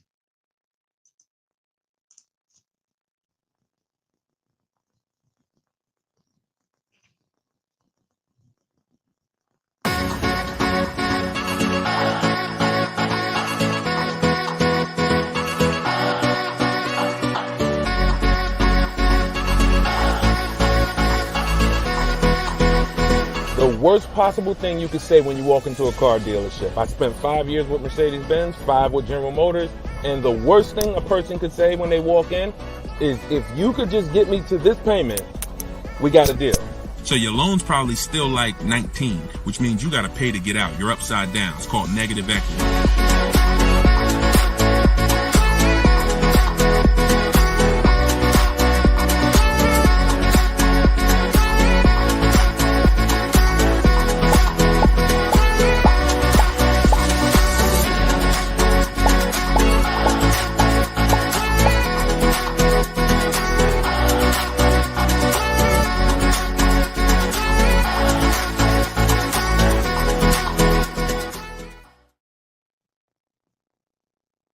What's going on? What's going on? Welcome everybody to Wednesday, 12 noon car shopping Q&A. This is episode 5. We do these live shows 12 p.m. We're not going to usually be doing Wednesday, but I said, you know what? Let's throw in a special 12 p.m. Wednesday. So we are actually live. I know some of you may watch the broadcast because we do rebroadcast these lives, but this is actually live, and we're going to be taking questions right now. So as you come in, if you could hit the share button and tag a friend. I'm just getting us up on TikTok right now. I got to make sure I keep people out who are under 18. So come on in. I'm going to share this. If you don't know me, if this is your first time seeing a show with me, type the number 1. Type the number 1 if this is your first time. Welcome back to people who have been here with us in the past or in previous shows. My name is Deshone the Auto Advisor. I spent 14 years in the car business, 5 years with Mercedes, 5 years with General Motors. And now what I do is I show people who want to learn how to car shop from home and how to save more money from home than they're ever going to save in a dealership. So I'm the author of the book, the digital book, Cars from Home, 7 Steps to Saving Time, Money, and Avoiding Dealerships. And I'm also the creator of the Cars from Home video library, which is a step-by-step video platform. But anyone who's on here for the next 30 minutes, you can get a copy of my new book, Cars from Home, in my TikTok bio at 75% off. It's normally $97, but for 30 minutes, you can get it in my TikTok bio for 75% off, Instagram bio for 75% off. Or you can go to deshonesbook.com in the Facebook comments or in the YouTube comments. But let's get busy. Get your copy for 75% off. Everything I'm going to be talking about on this show, once again, this is live. It's Wednesday. This is a 12 p.m. noon show. So for those of you who may have seen the broadcast, this is actually live, so we can start typing our questions in. And my man Dolan's going to pull those questions in as you guys type them. And we're pulling questions from TikTok. We're pulling questions from Instagram. Shout out to TikTok. Y'all can start typing your car shopping questions, and let's get busy. What's up, Mike? What's up, Fancy Girl? What's going on, Crows fam? I see you back. Good to see you. What's up, Manly Snacks? Good to see everybody coming in on TikTok. And as you come in on TikTok, can y'all start tapping the screen? If you're going to spend 10, 15 minutes with us, start tapping the screen, shooting those likes up. And then my man Dolan is going to bring in the first question when y'all type it. So Instagram, make sure y'all typing. Sometimes Facebook and YouTube, we notice y'all are a little slow. We need y'all to get a little faster because TikTok always types their questions fast and Instagram usually types their questions fast. But Facebook, y'all got to get a little faster with y'all questions. So we know that y'all going to step up today and start getting your questions in. All right. I see one that came in from JC. You want to pull that one up, Dolan? On YouTube? Okay.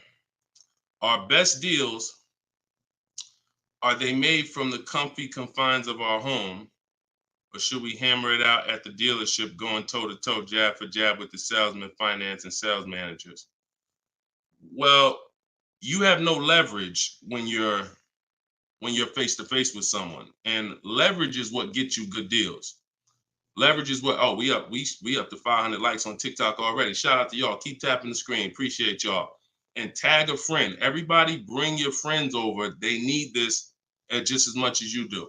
So what JC from YouTube just asks is it better? He's basically saying, am I gonna lose something by not being in the dealership face-to-face with a car salesman? You know, am I losing something?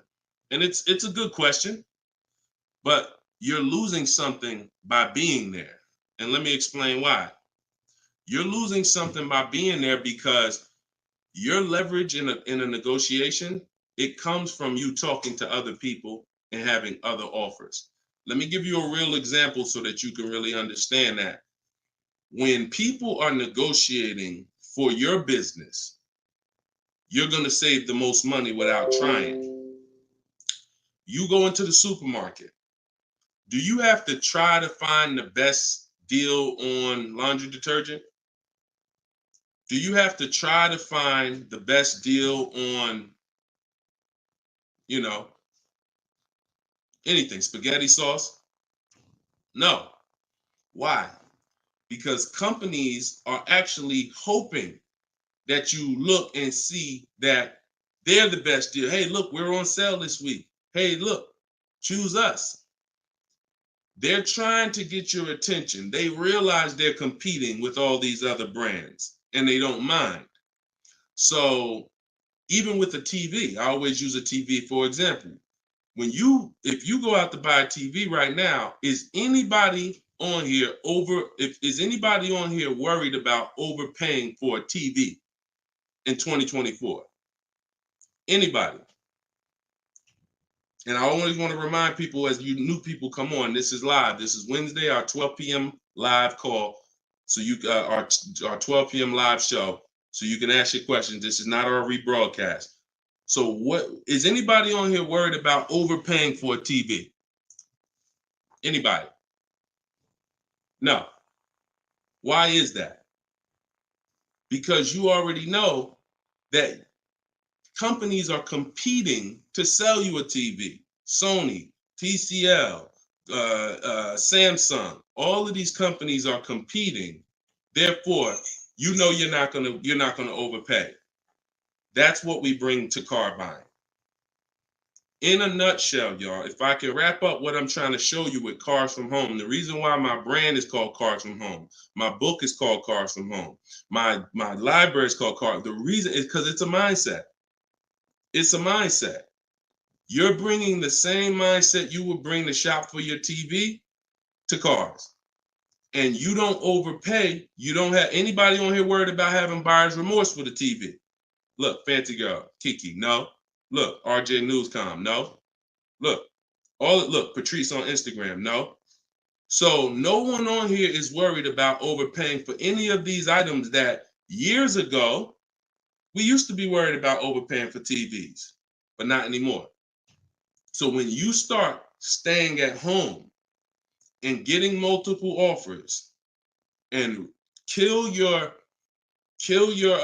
programming that the car business has programmed you into thinking that you need to go in, then you're going to see how much money you save quicker. Okay? Who's not a good negotiator? As you come on, I want y'all to answer this question. Who's not a good negotiator? I see you, Yayo. I see you. Okay, I see you, Fun Times. Welcome, Tone Bud. Who's not a good negotiator? Just type me if you're just, Deshone, it's not my thing. I'm not really, look, Crow's fan. No, I'm not. What's up, Tom? Julia? So all of these, look, John C on Facebook. No. William on TikTok. No. All of these people are not yet. Danny on Instagram. So what I want to tell y'all is you no longer have to think you need to be a good negotiator to win with buying cars. You're going to start making people negotiate with each other. And that's multiple offers. So if you're buying your next car and it's a new car, you're going to get at least 5 offers from 5 different dealers. And if you're leasing your new car, you're going to get at least 5 offers from 5 different dealers while you're at home. And if you're buying a used car, you're going to stay at home. You're going to look at the entire used car market on all the marketplaces. I teach 8 marketplaces. You need to be everywhere a used car is. These are like if you were buying a TV, to continue to use that example, you wouldn't just be on Walmart.com, but not be on Amazon. You wouldn't skip Best Buy. You wouldn't skip PC. Wherever there's a TV, you would be. It's the same thing. And y'all are going to save more money than you've ever saved, easier. This is how you take control and have your confidence, and you are empowered. Okay? So that's the answer to your question, JC. You don't lose by being at home making dealers bid. You lose by being in dealers going one-on-one. Okay, great question. Shoot the next one up, Dolan. All right, this one is Mr. Martinez on TikTok. Do they require a credit check with the request? Now, that's a good question. They'll make you think they do. Whenever somebody requests your credit for a quote, just know that that's a tactic. This is why you don't want to be in dealers talking. Remember this rule. Never talk numbers for a car in the dealership. Okay? Never talk numbers in the dealership. You want to only test drive the car. Now, it's a little different with a used car. New cars, leases, never talk numbers in the dealership because you have no leverage there. It's continuing to go back. You have no leverage inside the dealership. Now, when you are requesting your quote, you're going to the dealership site. In my book, my book is called Cars from Home, 7 Steps to Saving Time, Money, and Avoiding Dealerships. Everything that I'm teaching y'all is out of one of those 7 steps. Now, when you get to the point where you're getting offers, we're not using third-party websites because dealers pay for those leads. We don't want dealers paying any extra money to a company to get in touch with us. We want to go direct to dealers' websites. This takes 20 minutes. If you do it my way, you're going to the dealers' websites. In my book, I have a link to the dealers, each brand. You put your zip code in and it'll pull up all the dealers. Now, as you go to these dealers' websites, you're doing a copy and paste. Copy and paste. And now, what are we saying in that first message? What we want, what we're looking for, when we can purchase. We're not talking about numbers yet. We just want to see who has a car. Now, once we see who has a car, now my strategy that I like you to start using, and some of you who have my book, you've used it already, it's the 25 to 5. 25 to 5 is when you're connecting with 25 dealers online, and the goal is to get 5 offers. So, and the reason why we get 5 offers is because 80% are overpriced. So 4 of those 5 offers are usually going to be overpriced. That's when you know you did it right. So when we're getting our quote request, one dealer might say, oh, I can't do it without credit. One of the things we say when we're requesting quotes for a lease is assume tier 1. Now, for those of you who are purchasing, not leasing, you're going to request quotes all in, taxes, fees, everything in. Now, there are people who are going to try to knock you off your game. Some of you know, if you have my book, I have scripts for everything they're going to say, because I used to have to use these templates. You're going to hear stuff like, oh, we need you. When can we get on the phone? Can we just have a quick phone call? My script for that is, I'm going to be handling my whole process from home. I'm only going to be talking to the person who actually makes the best offer. And then you always end with a question. So you will always ask. You never want to end your communication online just end with a statement, because they're trying to get you on their agenda. You're trying to keep them on our agenda, which is, you're either going to let me know what car you have. Do you have a car that matches what I want? Second, once I confirm you have a car that matches what I want, can you give me an offer for it? That's what we want. And everything we do is to stay on that agenda. Does that make sense? When you're leasing and you're buying new cars, you have to have an agenda, because, again, I'm trying to teach you, I want you shopping with strategy. I've been doing this, helping people since 2021. We've helped over 8,000 people, probably 6,000 with my book, another 2,000 with our video program. So this, we know, works. I'm not telling you something that I'm hoping works for you. You just have to do it.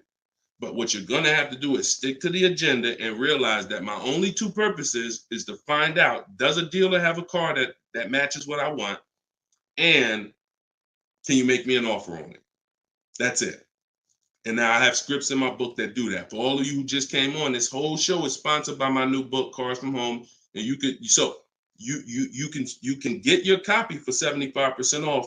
It's normally $97. It's a digital book, because I need to update it as things change in the market. And if you got a print book, if I printed a book and now I mailed you a book, now you got the book and it works now, but when you go to use it a year from now, some things may change, some websites may change and whatnot. Now you got to buy another book. So this book is a one-time, you get upgrades as I upgrade it, and I probably updated it at least 4 times since I launched it.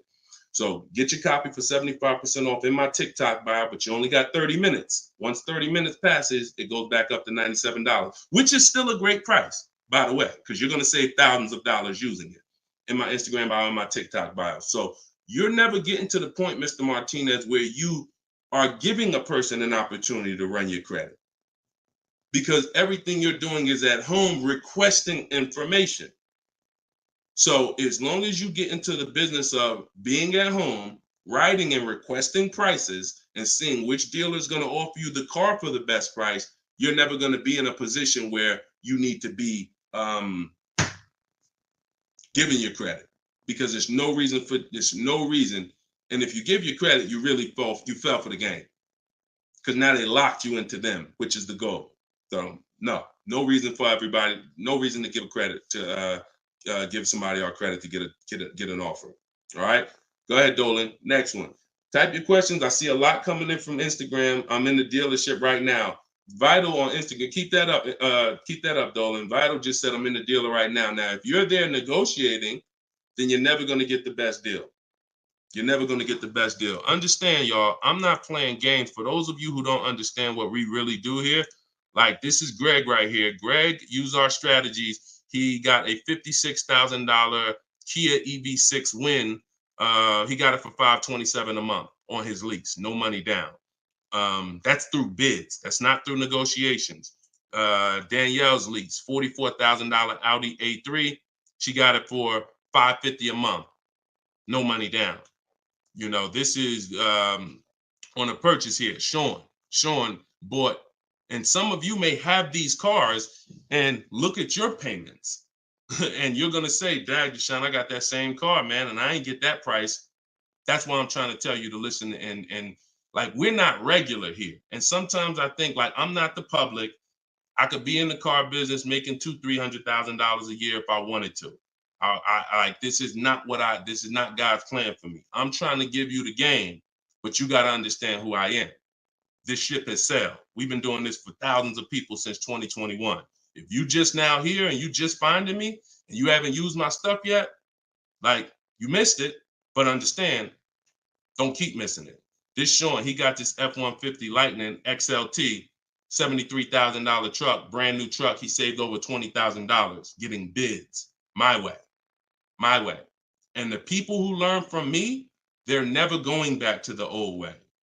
They're never going back to negotiating and dealing. It only take one time for you to use what I'm telling you and see how quick you buy cars and see how much money you save to realize, oh shoot, I'm never going back to that old way of car shopping again. All right. So if you want to do it, you need to leave that dealership. Unless you're just there to test drive, that's different. So Instagram. Considering leasing a car, but feels like it will keep me constantly having a car payment if I choose to keep leasing at the end. Could you please explain the strategy to leasing versus financing? Absolutely. So when you're leasing, so this is a great question. Somebody said, look, if I lease, I'm going to always have a car payment. That's absolutely true. And so there's two totally different ends of the spectrum, y'all, when we look at how we acquire cars and get the best deals on them. One is a lease. My goal is to drive a new car, always under warranty in most cases, except if I'm a high mileage driver. I'm paying pennies on the dollar compared to somebody purchasing like that same car that Greg got. He's paying $527 a month.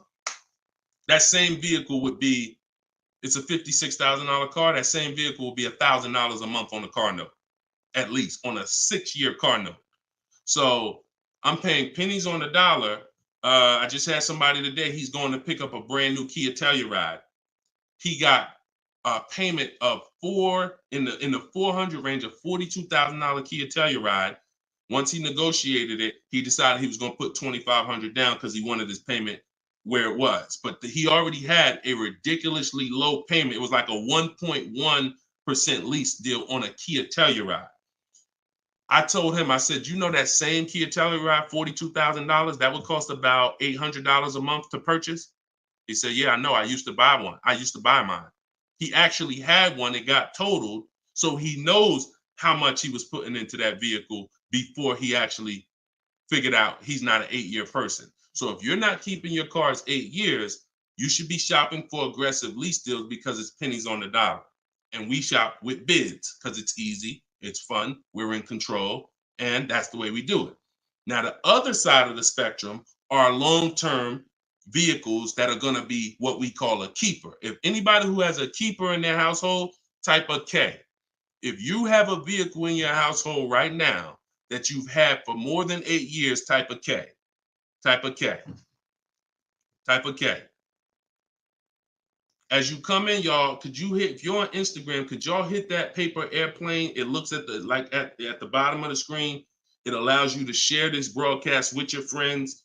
And could everyone who shares, could you share this broadcast? It does help. It matters. And I'm never going to stop asking for it. And I'm never going to stop appreciating the people who share. I appreciate you guys. And your friends will appreciate you more than anything, more than even I appreciate you. When you tag a friend who doesn't know me and they're car shopping, they'll appreciate you more than even I appreciate you. So, okay, all right. So we got John on on Facebook.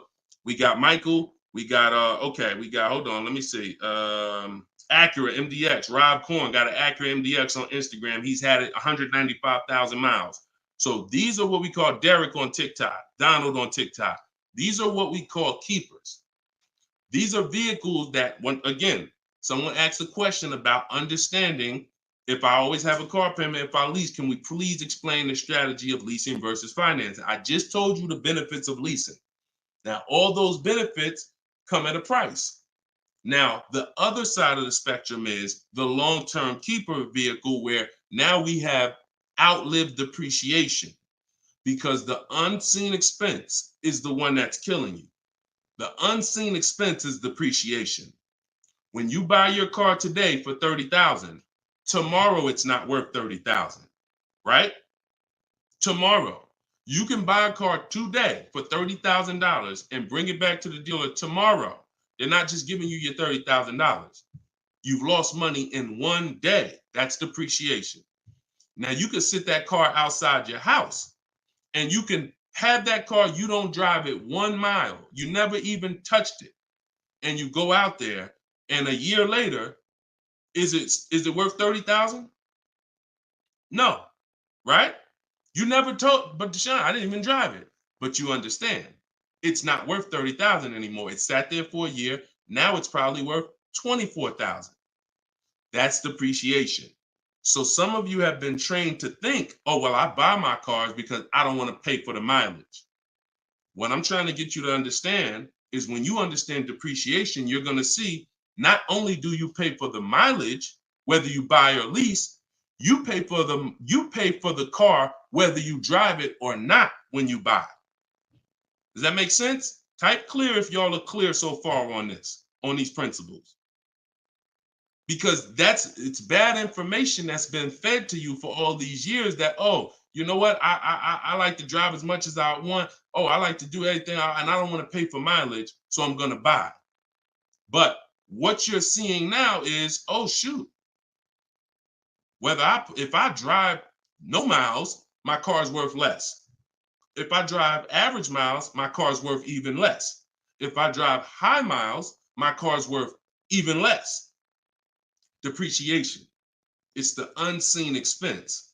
So now our goal with purchasing the right way and picking whether I'm going to shop for great lease deals or whether I'm going to be a long-term keeper is to avoid where the depreciation loses us the most money. The most money. Look, right here, 3, 4, 5, 6 years, you're losing the most money. This is when you don't want to have bought your car and replaced it, because you're losing thousands and thousands of dollars every year.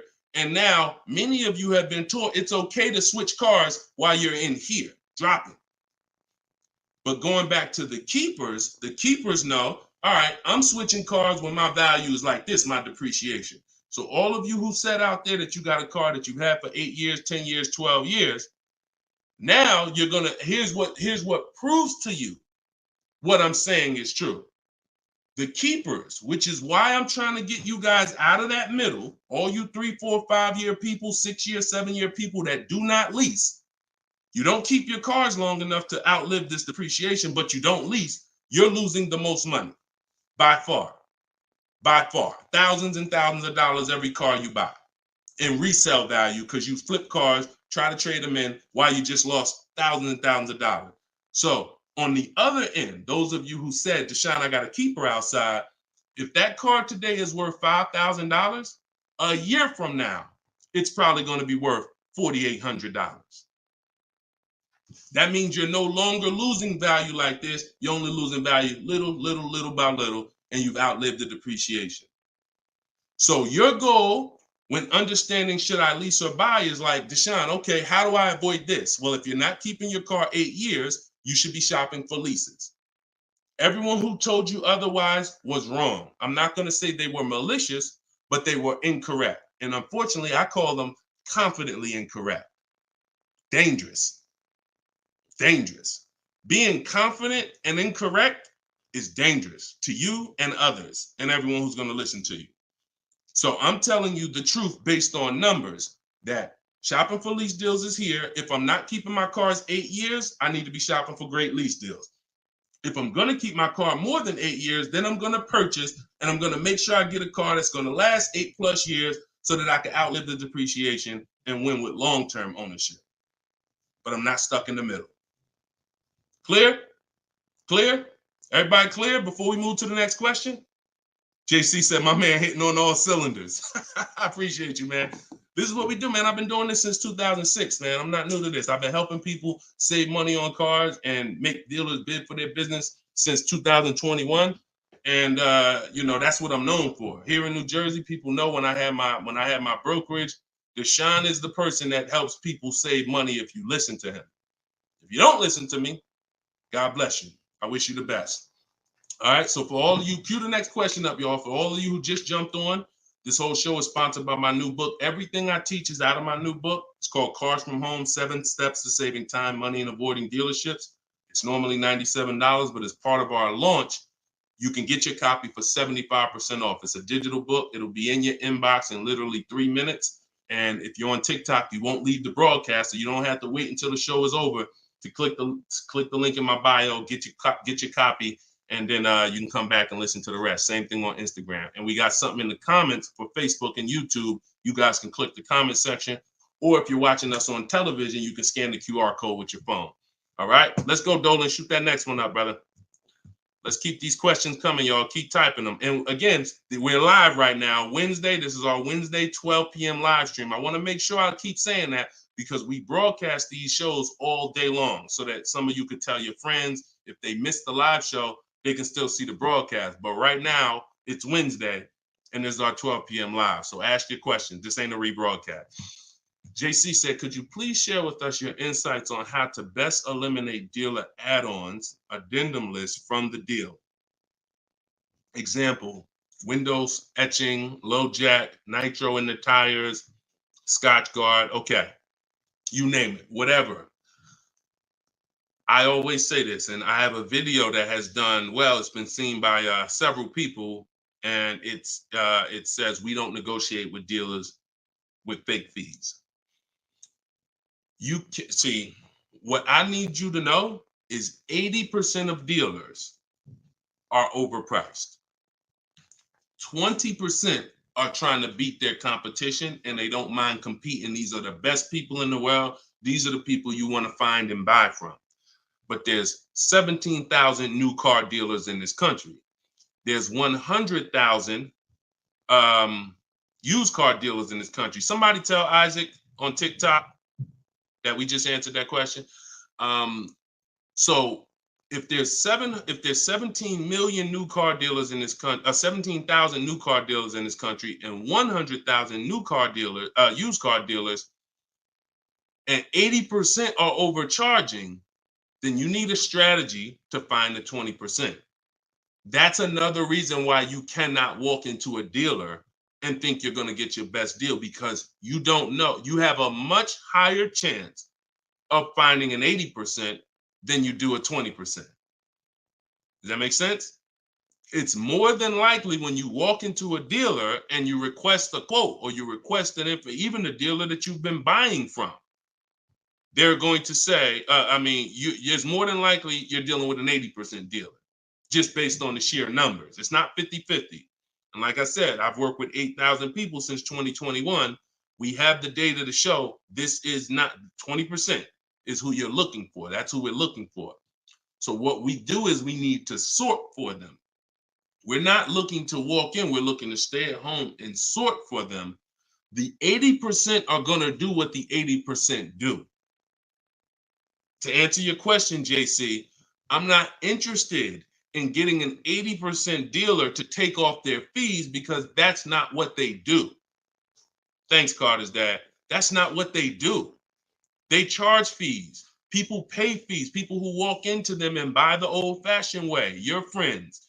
Some of my friends who don't know me, most of my friends know me though now. So, pretty much everyone that knows me in real life uses what I teach. But some of your friends, pretty much any of your friends that ain't doing what we teach, they're out there walking into dealers. And the 80% are going to do what the 80% do as long as people keep paying it. As long as people, all right, man, well, look, you're going to have to take some of that off. It's made up to begin with. So how do I win if you're taking off $2,000 of fees you made up and then I think I won? How's that a win? So the tactic is the worst kind of people are going to start so high. It's called padding the deal. So when you walk into the dealership, I'm padding the deal if I'm the worst kind of person. If I'm somebody who I bounce from dealer to dealer, I make a lot of money, but my customer service scores are low, but I make a lot of money, so I always have a job. Now what I'm going to do is you're going to sit down, and I'm going to say, all right, which car are you looking for? Which car are you looking for, Diana? All right, Miss Roberts. All right, here's what we're going to do. Okay, so it's going to be working out about $650 a month. All right. Shoot, that seems kind of high. Here's the problem when you're in a dealer. You don't even know if $650 was the right starting point. Maybe the real starting point was supposed to be $550. But I'm going to start you at $650 because I know psychologically you need to think you won. See, pay attention to this. Pay attention to what I'm telling you. Selling you a car, the way the car business has programmed you, it's not about you winning. It's about making you think you won. It's a psychological game that car salespeople are trained heavily for. So when you come in and I tell you it's 650, or when you look at that car and you see it and you're like, the window sticker says 42, but when we sit down and I say, okay, we got this fee and we got that. All right, so asking price is 45,700. And you're like, wait, but the window sticker says 42. But yeah, these are the add-ons that we have.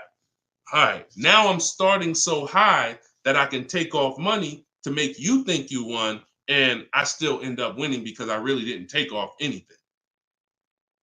So this is why we don't play the games of back and forth with fake fees. What we do is we sit at home, we get bids, we look at, if we're looking at pre-owned cars, we're looking at the marketplaces, we're narrowing it down, because my strategy for shopping for used cars is different than new cars. New cars and leases, we use something called the 25 to 5 strategy. That's when we reach out to 25 dealers to get 5 quotes. Used cars, we use the multiple marketplace strategy, where we go to all the used car marketplaces and now we look at what the low price is in the market and we sort it down to our top 3, top 5. And then we take it, we got to make sure there's no fake fees on them, because that's a tactic they'll use on used cars. Fake fees, put a price out there. So everything is a screening process. That's what I want you using, a screening process, a sorting process, so that the best deal reveals itself. You don't negotiate for it. But we don't try to turn 80% dealers to 20%. They're never going to be that. Maybe they will if we change the whole industry, and they won't be able to keep their job if they don't change. But for today, 80% dealers are going to do what 80% dealers do. That's not our job. Our job is to find the 20%. Clear? Good question. Great question. Shoot the next one up, Dolan. We're live, y'all. This is Wednesday. This is episode 5 of Car Shopping Questions and Answers. We don't usually do a live show Wednesday. It's usually Monday, Tuesday, Thursday, and Friday at 12 and 3 Eastern time.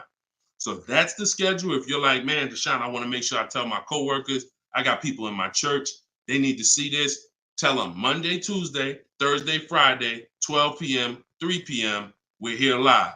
But all day long, we rebroadcast these lives so that even if they miss it, they can watch the show and watch the rebroadcast. Go ahead, Dolan, shoot the next one up.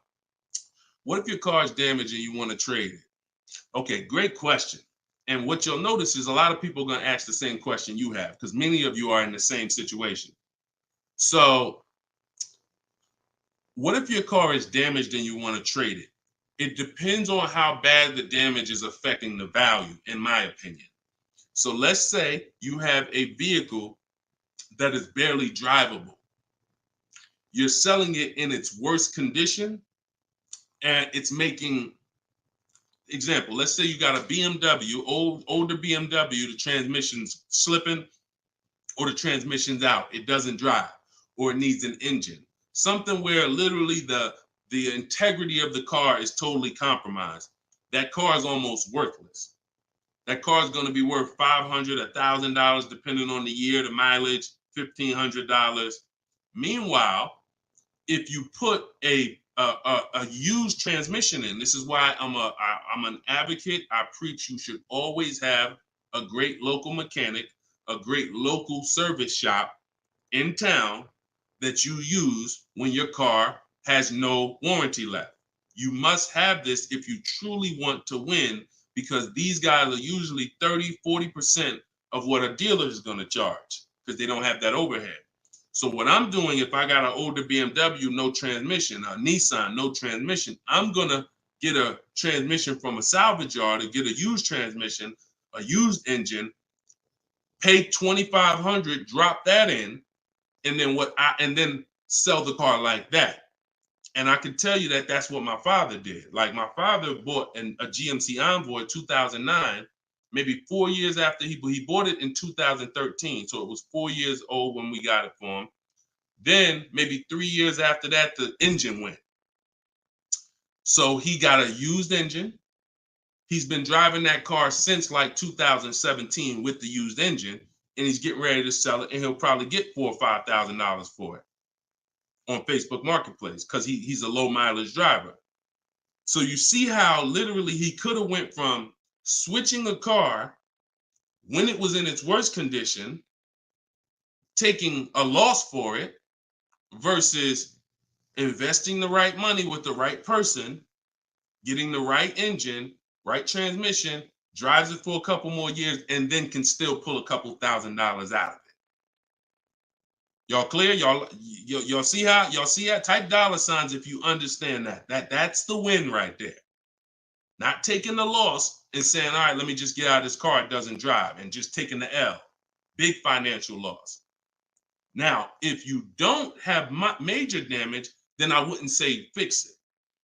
If you're gonna go and you got a couple nicks on the car, then it might cost you $500-600 to get the nicks touched up, but then the value of the vehicle only changes by $500-600. So it was really a wash. You put 500 out, the car's worth 500 more. You want to only repair stuff that when you spend the money, you get double back what you spent. I put 2,500 in, it increased the value of my car by $5,000. And that's typically my opinion and my rules on how I like to operate when it comes to damage. Yes, I'm actually live right now. And why is your name the Auto Advisor? We got the Auto Advisor on TikTok. Go ahead, shoot the next one up, Dolan. All right, this one from YouTube. Alberto Romo. My car has some equity. Dealer called me if I want to trade for a new one. Car has less than 30,000 miles. Should I do it? Who's getting calls from dealers right now begging them to come in and look and let them buy your car? Who's getting calls? Who's getting emails? Who's getting letters right now from dealers? Fancy Girl Kiki said me. You're getting calls. You're getting calls. You're getting emails. You're getting letters. Hey, Ruben, we'd love to buy your car right now. Hey, Isaac, we could get you out of your car early. Come in right now. A lot of you, right? I see a lot of you. The reason that's happening, look, he's saying lock on Instagram, me. So the reason this is happening, y'all, is because they're depending on you letting the dealer be your first offer for your car. Now, see, dealers know they're getting outbid right now. They're not able to buy as many cars as they used to because people are getting used to, I mean, it's almost a curse word in my book. We don't use this word. We don't use the word trade.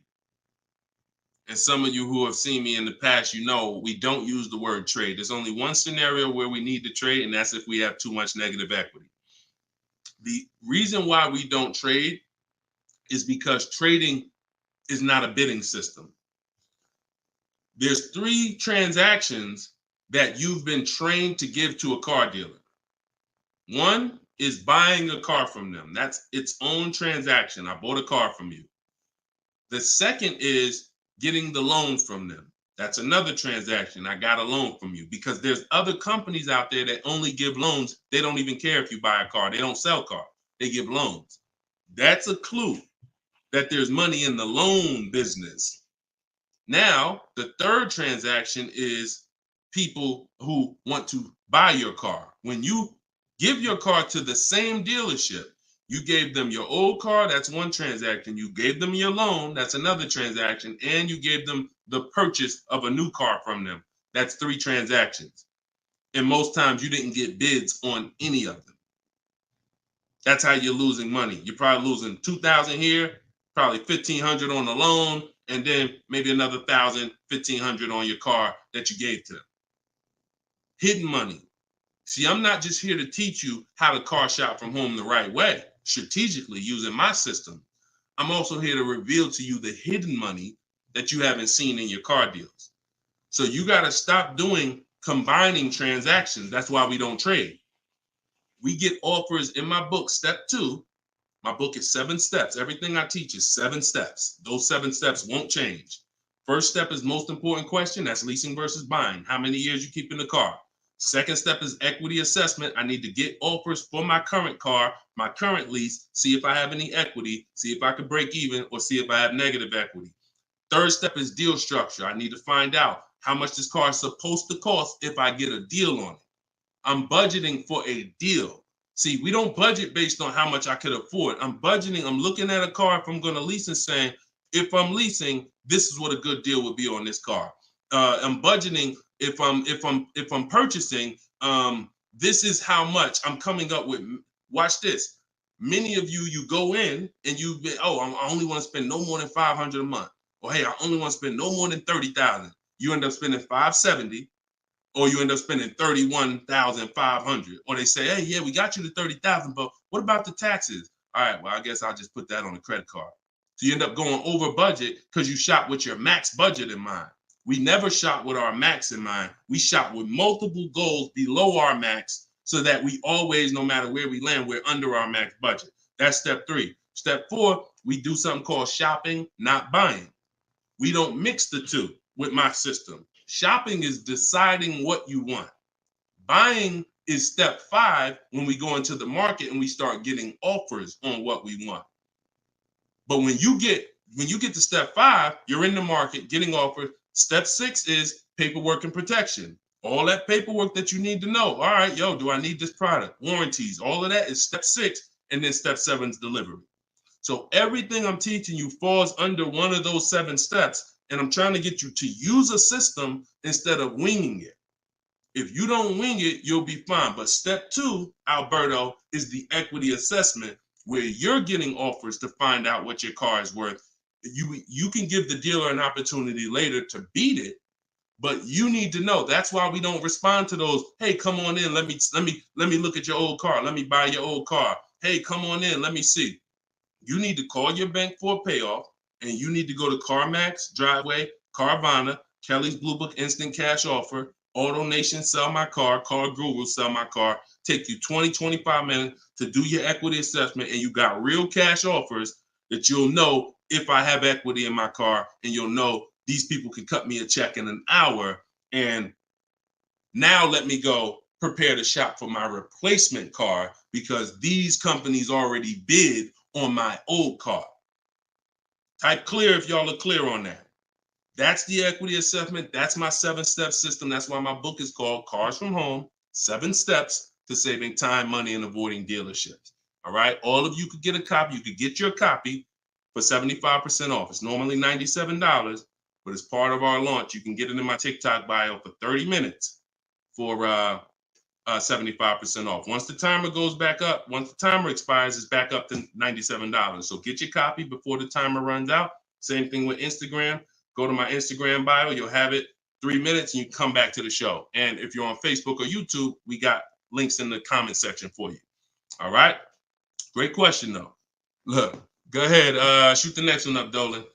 Oh, it said, this man, bro, spitting gold fire for real. I hope this isn't going over anyone's head. Me too, bro. Listen, me too. Keep that question up. Fancy girl Kiki from TikTok. But me too, bro. Like, I'm sitting here, man, and I pray every day that the Lord help me to look. I want you to even see. I gotta unlearn. That's why I represent this brand. I got to unlearn. Like, I have been programmed, and the people who programmed me have actually programmed me because they make more money by me staying programmed. So some of you, it's unfortunate, are not going to spend $24. You're not going to spend $24. Now, I had people get the book for $97. It's people that might be on here that say, man, I got the book before we even had this sale. $97. But some of you are not going to spend $24 to get the book. But you want to go into a 5-figure transaction. A 5-figure, $10,000, $50,000, $100,000, some of you who are buying luxury vehicles and exotics transaction. But it's something about not, and that's just unfortunate. All right, fancy girl Kiki from TikTok. Is it true that you can have your down payment go towards your payments? So all right. So when we're working out our loan, again, this is still combining the loan and the purchase of the car. Because when you're actually trying to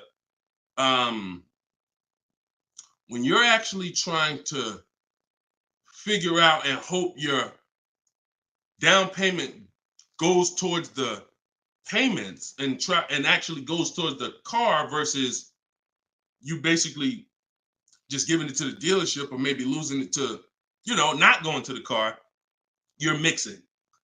Because when we're shopping, we have loan. When you buy your car, if I'm financing, right?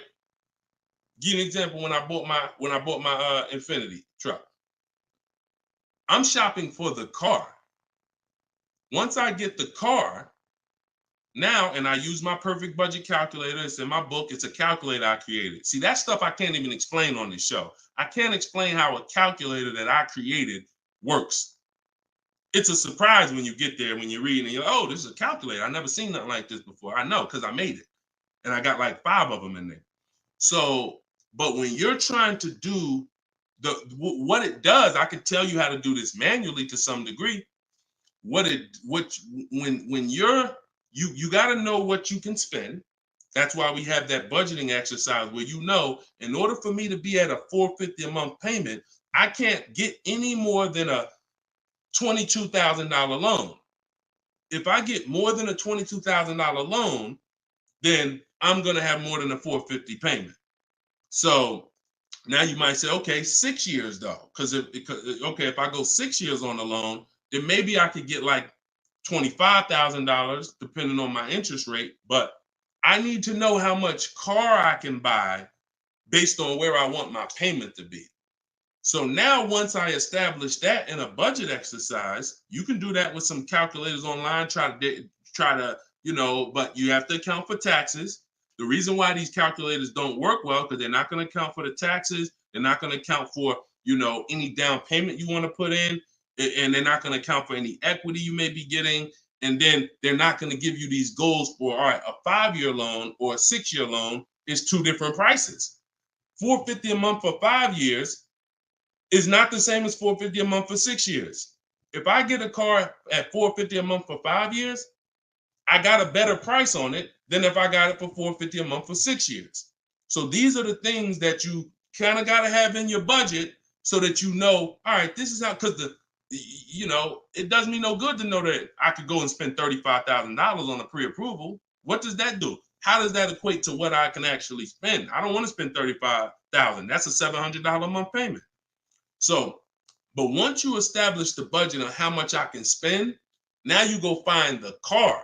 So I'm shopping for the Infiniti, and I'm shopping knowing all of these cars are within my budget.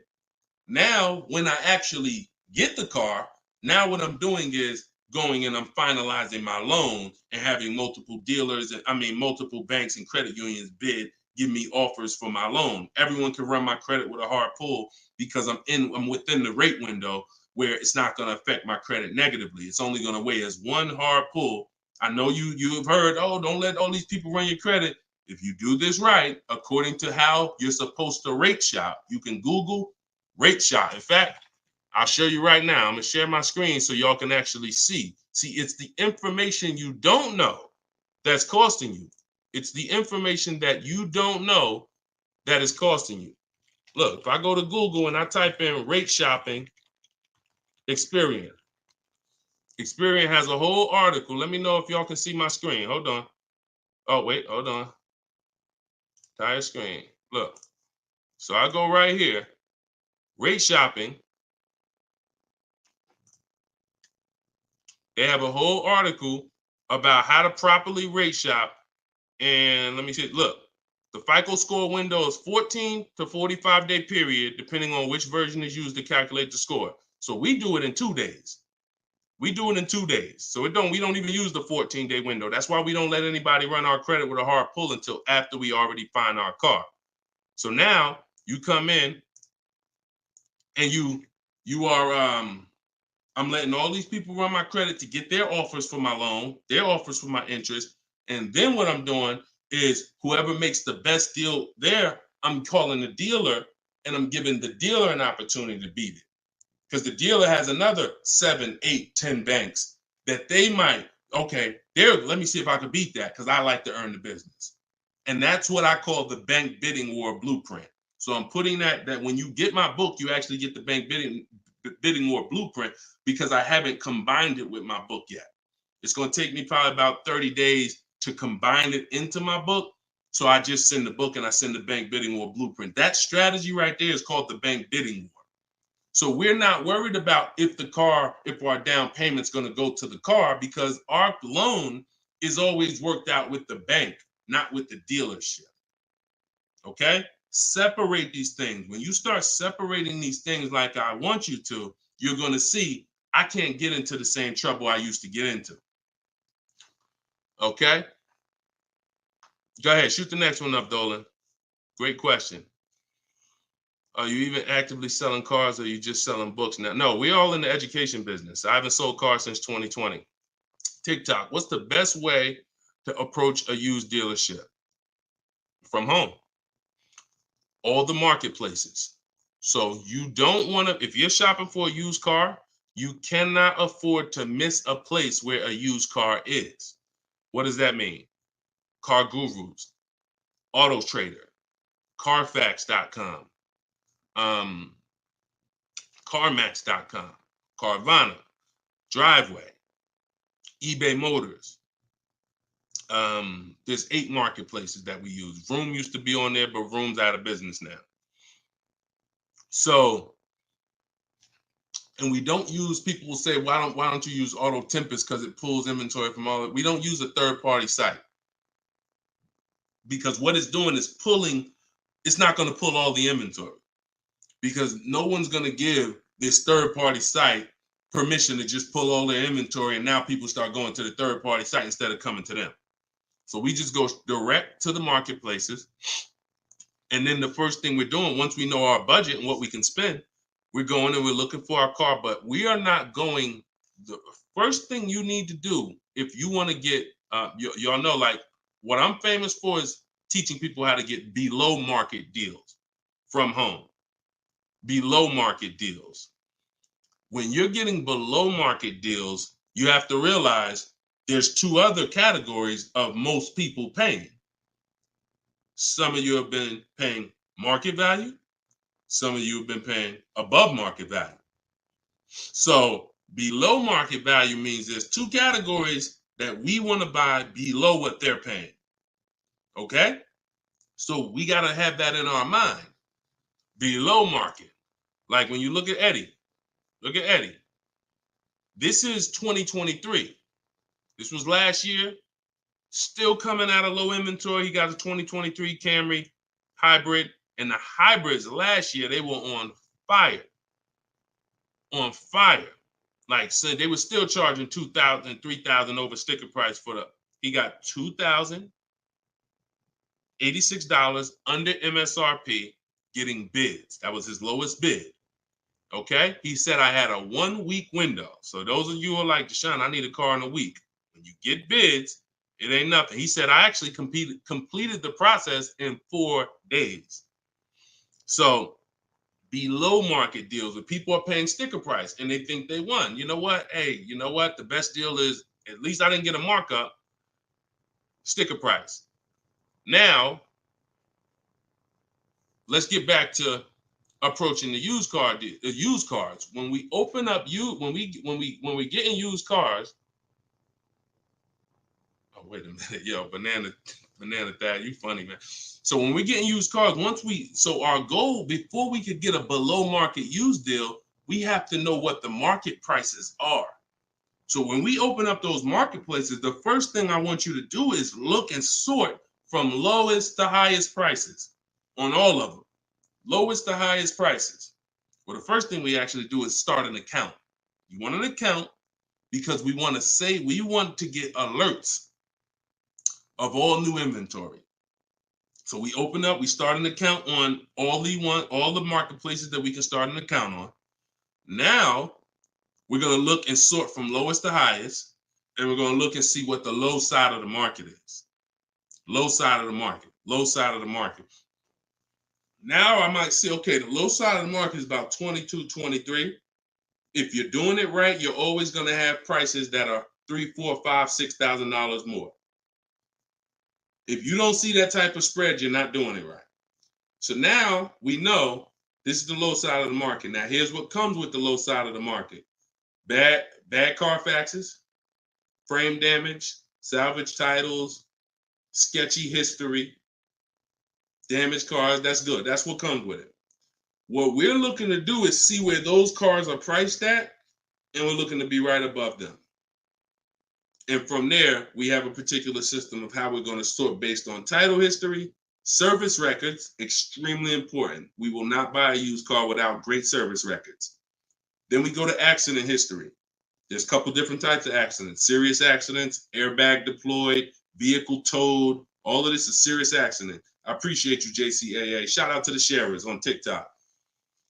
Now we go to, then we need to verify there's no bogus fees, because that's a narrowing down. Now that'll narrow us down to like a top 3, top 5, top 7. But some of those vehicles are going to have bogus fees, guaranteed, guaranteed. And this is not always happening day one. That's why I don't want you waiting until you need a car to go shop. I want you in the market early, a month, 2 months, 3 months before you need a car, so that you can watch the market. And when you can watch the market, you have much more leverage. You have much more flexibility. You can say no. You can see where the price trends are, and you can get alerts. Many times, it's the alerts of the new cars that's going to be the car you take down. Because when you once you know the low side of the market, now you're getting alerts. Every new car that hits the market, boom, soon as it hits, I can look and see, oh, that's priced on the low side. Now I look, oh, shoot, frame damage. Oh, shoot, salvage title. Oh, shoot, whatever. And eventually one pops up and you're like, oh, good Carfax. Oh, good title history. Boom. And now we're preparing to get ready to take that car off the market. We can't test drive used cars until we're ready to buy them, though. That's the only reason we can't do 100% of our used car deals from home, ever. New car deals, we've had people throughout, use my book, in my course, everything. 100%. Dealer delivers the car. That can happen. New cars and leases, 100%. Used cars, we can't. You must go to the dealer. You must see the car. You must drive it. And then that's when you're taking that deal across the finish line right then and there. Okay? That's a overview of what I call my multiple marketplace strategy. If you do that, you win. I mean, there's no guarantees in life. So I'm not here to guarantee, but I am here to say, you haven't had strategy. When you're using strategy and boundaries, you haven't had boundaries or strategy. You add boundaries and strategies to your car buying, 99 times out of 100, you're going to win more than you used to win. All right? Go ahead, Dolan. Shoot the next one up. Does your book teach how to sell and grow? I don't really know what that means. Sell and grow. This one's from TikTok. Do I get a discount for paying cash for a car? No. I know a lot of people told. Who was taught you get a deal for paying cash? Type a dollar sign if you were taught you get a better deal for paying cash. I got the book, the cheat sheets, awesome. Service connected. Don't use the cheat sheet. If you got the book, scrap the cheat sheets. The book is the nuts and bolts. The cheat sheets is an overview. I see you though. Use it. Win. So, all right. So you got Gina VL. You got Court. I don't want to butcher your name, so I'm not even going to try. I see you on TikTok, though. I see Cozy Boy Nesto on Instagram. Okay, Monty. So my question was, who was taught you get a better deal by paying cash? All right. Now, I said type a dollar sign if you've ever heard this. Now, I don't want you operating with bad information. Let me tell you where this came from. And remember what I said earlier in the show. Earlier in the show, I told you the car business is not about you winning. If you win, great. But it's about making you think you won. And I can only make you think you won based on what you tell me you need in order to feel like you win. So if you come in and say, listen, man, I'm paying cash, man, y'all got to do something better for me. I'm not going to sit here and tell you, well, you don't get a better deal for paying cash. Now, I would tell you, listen, I'm going to be honest with you. You can get this price whether you pay cash or not. So, like, there is no, but somebody who's like not going to be willing to go and tell you that, they're going to make it look like, all right, I got to make you think that the deal I'm giving you is because you pay cash. This originated from when dealers used to finance cars. There are still people And you may be one of them who think the dealer owns your car after you get it. That's why there are people who say if they can't afford a car, they say, man, I'm gonna get a dealer back their car. It's not their car anymore. Unless you're dealing with like a buy here, pay here place where they're actually extending the loan to you, it's not the dealer's car anymore. But back in the past, dealers used to extend loans. They would hold the financing. So if you offered them all the money up front, it was an incentive for them because they knew it guaranteed they get the money now. And it also saved them interest. It saved them, if they were holding the note, then they're still technically paying for that car. And they're like, okay, I could save you another $1,000, $1,500 because you're going to give me all the cash up front. It's not like that anymore. It's not. It literally from the time you leave, the dealership is funded in full in hours. Like by the time you drive off, wire transfer, the dealer is funded for the car. The funds come from Bank of America, Chase, TD, M&T Bank, whoever it comes from, wired to the dealer. From that point, it's between you and who? Who's on the title? Who's the ones calling you if you don't make the payment? Who's the one setting up the car to be taken if you don't make the payment? It's not the dealer, right? It's the bank. So it's always between you and the bank from that point, which is why you don't get an exactly life experience. You're not getting a better deal paying cash. And that's just because that's the way it's set up. Now, the rare exception that you may see, and this doesn't happen a lot, sometimes there's like a low interest rate. Like when I was with General Motors, we might have like all right, you could get 0% interest, or you could get a $5,000 rebate. Only on a new car though. But you can't do both. So if you had somebody who could pay the cash, maybe if they save more money by taking the rebate than they would if they were to take the loan. So in which case, you're not getting a better deal because you're paying cash. It's just an incentive to, you're getting a rebate. But so those are these are very rare circumstances. So I just don't want you going in and telling you that you heard that from me. And I'm just telling you that's the truth. Like that is the truth. And when you really look at how banking works and how dealerships work and the fact they don't own the car, you'll understand there's no incentive to you paying cash at all. And if you're not investing your cash, see, I want you to also think about what you're doing with your money. Because if you want to pay cash, God bless you. Pay cash. Interest rates are high. Put as much down as you can. Pay cash. Get the loan out of there as fast as possible. You're paying 6, 7, 8, 10%, 12%. Get the loan out of there. Pay it off or make a large down, only finance a small portion of the car. But if the rates are low, which at some point we do believe rates will be low again, or I always tell people in the bank bidding war, you got to check, see if there's any special interest rates. There might be 0%, might be 1%, 2%. So if those instances exist, there are people who your money's invested. You're getting 8% on your money. You're getting 6%. You're getting 10%. You're in real estate. You're getting 15%. It makes no financial sense to take that money that's earning money for you out and put it into a car that is going to lose money for you. That $20,000, $50,000 you put in the car is going to be worth half of that in 3 and 4, 5 years. 5 years, it'll be worth half. So these are the things I talk about. I don't believe in one size fits all car advice, y'all. That's why I'm always saying it depends on this situation. If you're this type of person, if you're keeping your cars 8 years, you should be buying. If you're not keeping your cars 8 years, you should be selling. You should be leasing. A lot of people think, okay, Deshone, you talk about leasing a lot. I talk about leasing for people who are not keeping cars 8 years because they've been taught that they should still be buying.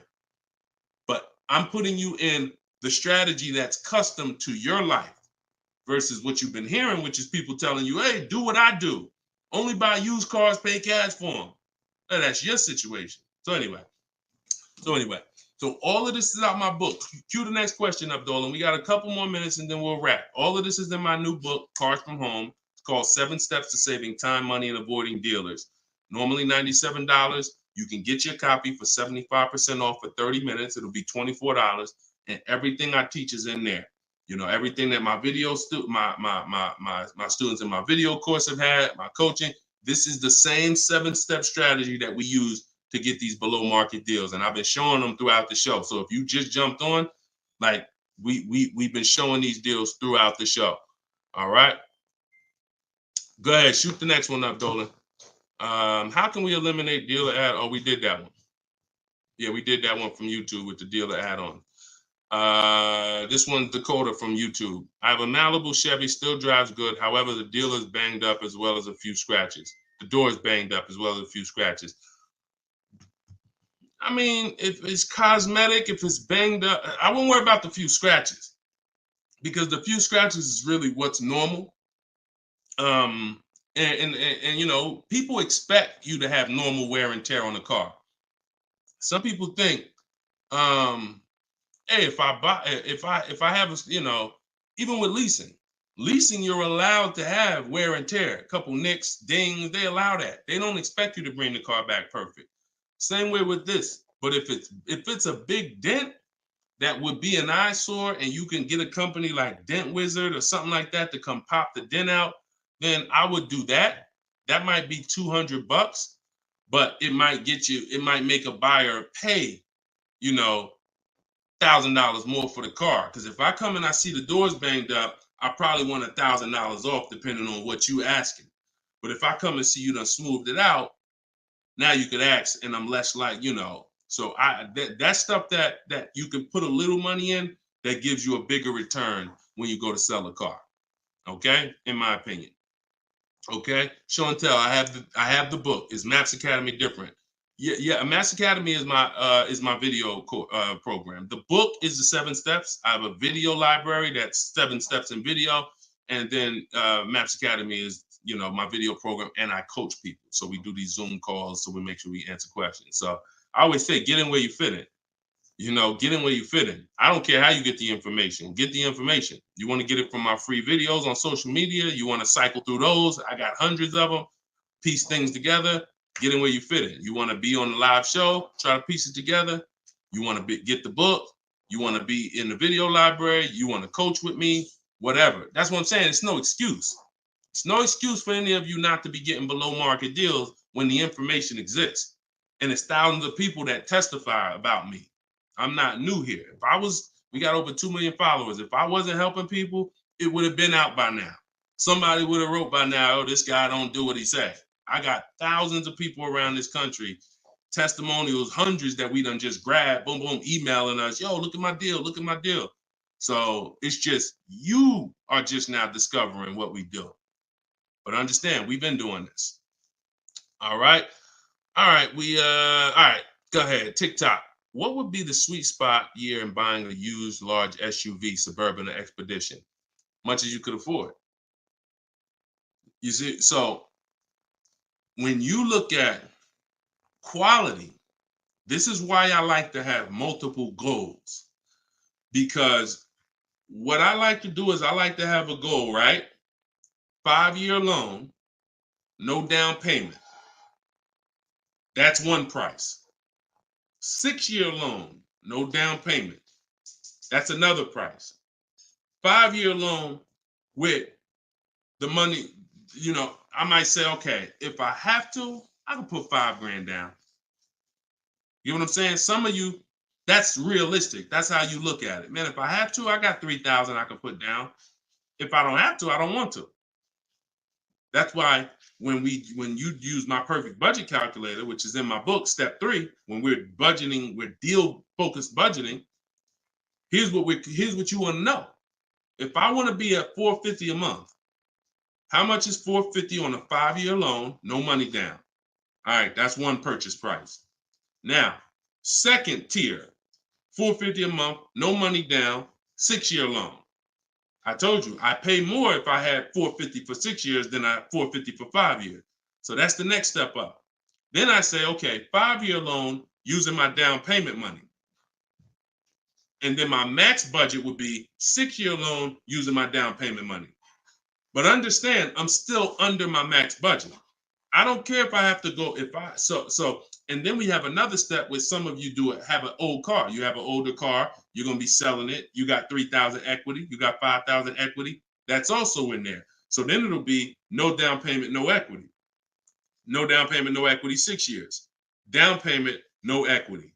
Down payment and equity. See, all of this is below my max budget. Once I do a 6-year loan, my down payment and my equity, I'm not mad because I'm still under my max. Now, if I go above that now, if I wanted to do 5 and now I'm doing 6, or if I want to do $450 a month and I'm doing $480, now I've gone above my max budget. So my system for purchasing, we use this for new cars, used cars. Anybody who's getting a loan, this is what we do. This is in my book. My calculator generates those 6 goals for you. So when we say sweet spot, my first target is that first goal. That's my first target. When I went shopping for my Infiniti, I was looking for a car under that first price. Couldn't find it. Jumped up to the next tier. Couldn't find it. Jumped up to the next tier. And it was my 4th goal is where I found this one at. But I still had like $4,000 or $5,000 more that would have kept me below my max budget. So that's how you want to do it. Shorter loans, no down payment. Longer loan that I'll take is 6 years. I'll never recommend anything longer than 6 years. And then we start adding those resources that we have to it. And then once we tap out at the top, that's our max budget. 6-year loan, the most down payment money. And then if I have any equity for my car, I'm putting that all into the deal. And then as long as I find a car in any of those, and that's usually like a $10,000 to $15,000 spread, depending on, how much resources you got. That's a couple $1,000s right there. So that gives you the room to bump yourself up without letting a car dealer bump you up over your budget. All right? That's why it's called the perfect budget calculator. And I invented it. All right?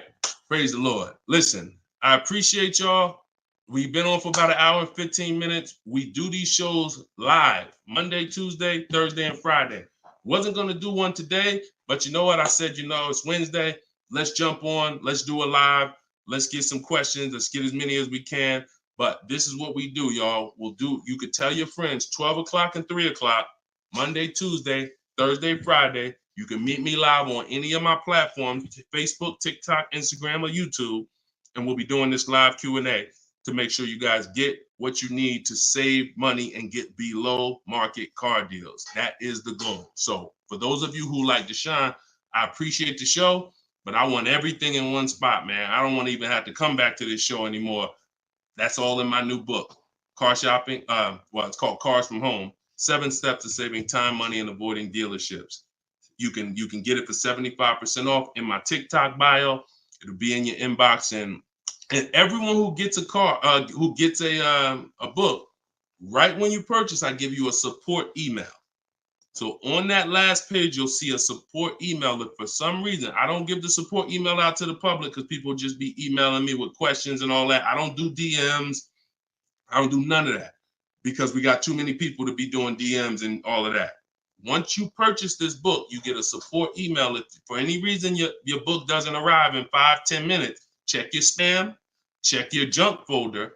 But if it's not there, then email us at support and we'll make sure we get you a copy right to you. All right. So use this information, get your book for 75% off. You won't pay the full $97 in my TikTok bio, in my Instagram bio, or in the comment section on YouTube or Facebook. We got a link in the comments for you, or you can scan the QR code. But that's what we do, y'all. Below market deals. That's the goal. Keep unlearning, keep relearning. I appreciate you. All right. See y'all on the next live.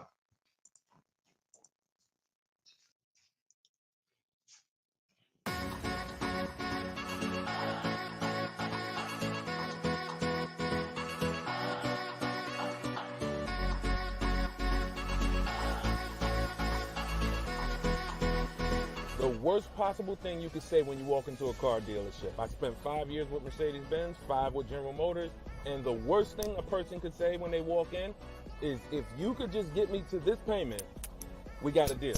So your loan's probably still like 19, which means you got to pay to get out. You're upside down. It's called negative equity.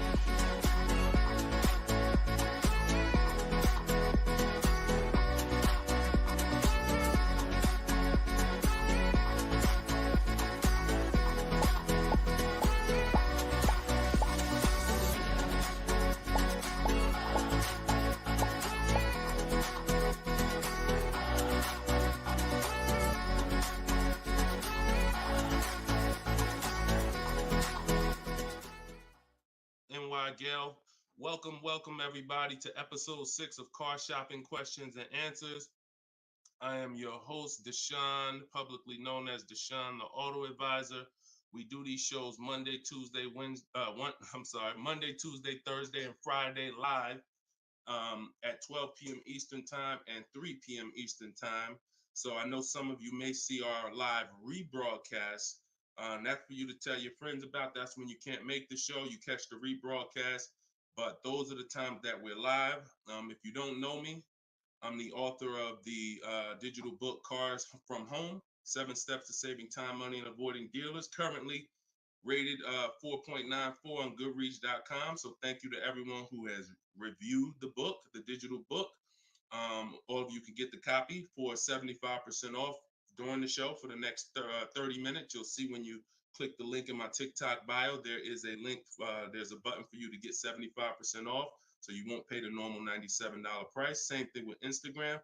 And you guys on Facebook or YouTube, you can click the button in the comments and you can get your copy. So come on in, start typing your questions.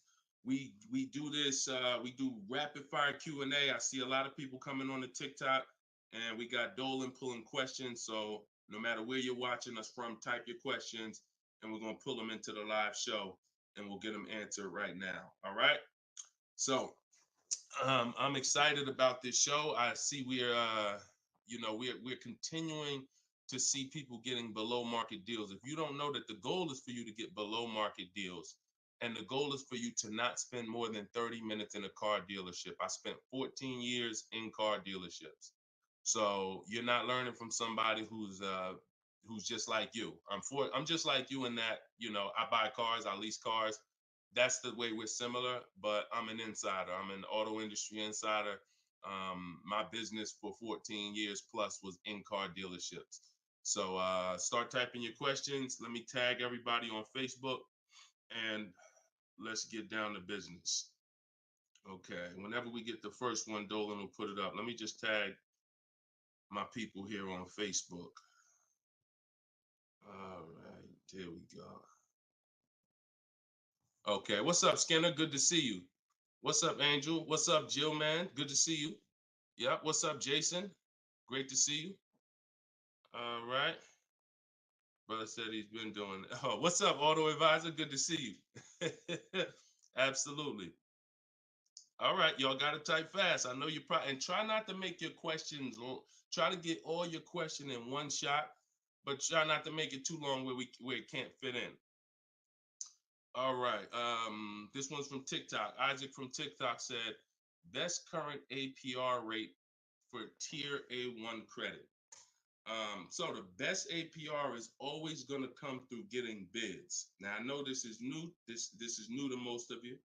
But getting bids is how you're going to get your best and guarantee your best car deal, your best loan. So I'm going to lay out this process we call the bank bidding war. And if you follow this step, you'll be able to have 10, 15, 20 banks and credit unions bidding for your loan. And then you'll be able to pick the best one. And the way you do this is extremely important, because if you do this right, then it's only going to have the same effect on your credit score as one hard inquiry. So think about what we're saying.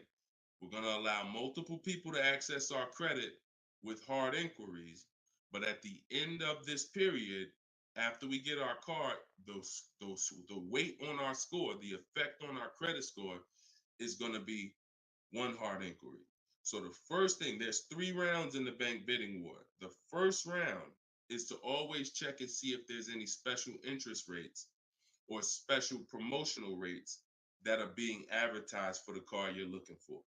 So let's just say you're shopping for a, Kia Telluride. You're gonna now check and see, is there any special interest rates? 0%, 0.99%, 1.99%. All of these rates are like a finance rebate. That means there's no bank or credit union that's gonna beat them. So this is the first round. So if we do get a special interest rate there's no reason for us to even shop for interest rates other than that. Because again, no bank, no credit union is beating 1.99, even 2.99. Now, here's what you have to check when we do that. How long is that loan? Because some people might give you 1.99, but it's only for 36 months. And some of us are not going to take a loan for 36 months because the payment's going to be too high. You might need a 5-year loan or a 6-year loan. So we're not just looking for if there's a special interest rate, we're looking for what is the term. Shout out to everybody coming in. This is our Thursday, April 18th, episode 5, live car Q&A. So we're actually live right now. This isn't a rebroadcast, so you can come on in and start typing your questions. And we're talking thousands over here, not hundreds. Okay, so that's round 1 of the bank bidding war. Now, let's just say we do that and there's no special interest rates. Now we're moving on to round 2. But round 2 comes after we find our car. So once you find your car, no one has touched your credit with a hard inquiry yet. Pay attention. You have not heard me say at any time hard credit pull at all. When you're shopping for your cars, no hard credit pull. Nobody's running our credit while we're shopping. Once we find our best deal, once we find a dealer that's going to sell us the new car for the lowest price, we lock up that car, usually with a deposit, reserve it. And now what we're doing is we're telling the dealership, I'm going to take this buyer's order. You're going to get a buyer's order. You're going to come home. And now you're going to now the second round of the bank bidding war is about to start. You're going to come home. You're going to call your bank if you have one, or your credit union. This is when you're going to let them access your credit. Because if you've ever tried to actually get a bank to tell you what the interest rate would be, like a pre-approval, many of them, and if you've experienced this, I want you to type a 1, many of them will say you need to have a car first, right? If you've experienced that type of 1, you call your bank, hey, I'm trying to get a pre-approval. They're like, okay, well, we need the information on the car. And you're like, well, I'm trying to get the pre-approval so I can go get the car. So that's why we don't follow that process of getting a pre-approval beforehand. Look, Marinette, you've experienced it on Facebook. So when we look at having the buyer's order for the car that we reserved, you have everything you need now. You have everything the bank could want. And you're now going to call your bank, or if hopefully your bank and credit union has a website, you could do this all online, and you're going to get as many approvals, offers as you possibly can. In my book, I list a couple: your bank, your credit union, online banks, Lightstream, community credit union, everybody who can lend in your state, you want them bidding. This is very important, because some of you haven't been trained to see. My job is to not teach you just how to buy from home and make people bid for your business. My job is to show you everyone willing to listen. If you're willing to listen, I'll show you where the hidden money is in your car deal, the money you have not been trained to see, or the money you've been trained not to look at. And the people who have trained you not to look at this money are usually the people that's making the money. So you have to see that one point. Let me give you a scenario here. Let's go to an auto loan calculator so you can see how much money is just in your car loan. Just in your car loan. And we're going to do a couple different interest rates so y'all can take this serious, and you'll see why you need to be getting multiple bids for your interest. So if I'm buying a $30,000, if I'm looking to borrow $30,000, let's take $30,000 for an example. Average, pretty good average. Average price of a car is probably higher than that, but let's use 30. Now, if that interest rate is 5.99, total interest paid is $4,791 over the course of 5 years at 5.99. If the interest rate is 7.99, total interest paid is $64.89. That's over $2,000 difference. 2 points, $30,000 loan. Now, some of you are going to be borrowing more than that. Some of you are getting $50,000 loans. Interest at that same 7.9 on a $50,000 loan is $10,815 over 5 years. Now, if you can get 2 points less, 5.99, interest is $7,984. This is $3,000 difference. So, do you see how if you're not taking getting the best loan offer just as serious as you're taking trying to get the best price, you get a good price and then you'll give it back to the bank who's giving you the loan. So this is why we get big. So we're now going to let all these people run your credit. This is when you do your hard inquiry. You don't do it before this. Hard inquiries, credit unions, online banks, your bank, your credit union, everybody's bidding now. And now what you're going to do, once you take the best offer from that round, that's round 2, that's when you're going to call the dealer and you're going to tell them what that best offer is and see if they can beat it. Because the dealership has another 7 to 10 to 12 banks that they're going to be competing to try to get your business.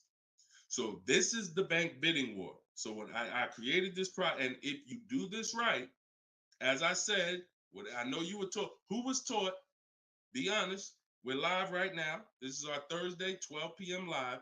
Who was taught, don't let people run your credit. When you have multiple inquiries, it lowers your credit score. Who was taught that? Type me if you were taught that. Don't let these banks, don't let people run your credit. You can't have all these people doing hard inquiries or they're going, it's going to jack your credit score up. All right, look, that right was taught. Okay. Look, Lisa, I see you. Hold on. Let me go to Instagram so I can see our Instagram comments over here. I always got to go to Instagram Live. Okay, Diana from Facebook. I see you. Hold on. Let's get Instagram in the building. Give me a second. All right. Marinette. All right. Marinette. Okay, I see you. D, I don't even want to try to pronounce your name, but I see you on Instagram. So it's partially true and it's partially wrong.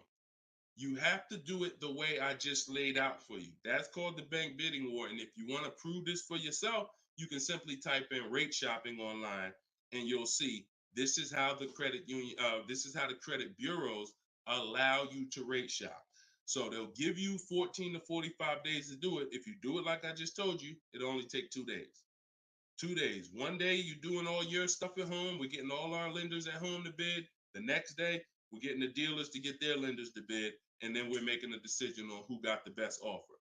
So don't ask yourself. I never want you asking yourself. I never ask myself, did I get the best deal? That's a question of disempowerment. That's a question of weakness. We don't want that. What you should be saying is, following this process, I guarantee I got the best deal because I got offers from all these banks. I can't get offers from 15, 20 banks and not guarantee I got the best rate. The way you shop, or you've been taught to shop or programmed to shop, you're only getting offers from one bank, or you're just letting the dealer do it all for you. That's where your buyer's remorse comes from. That's where your skepticism about, did I really get the best rate, comes from.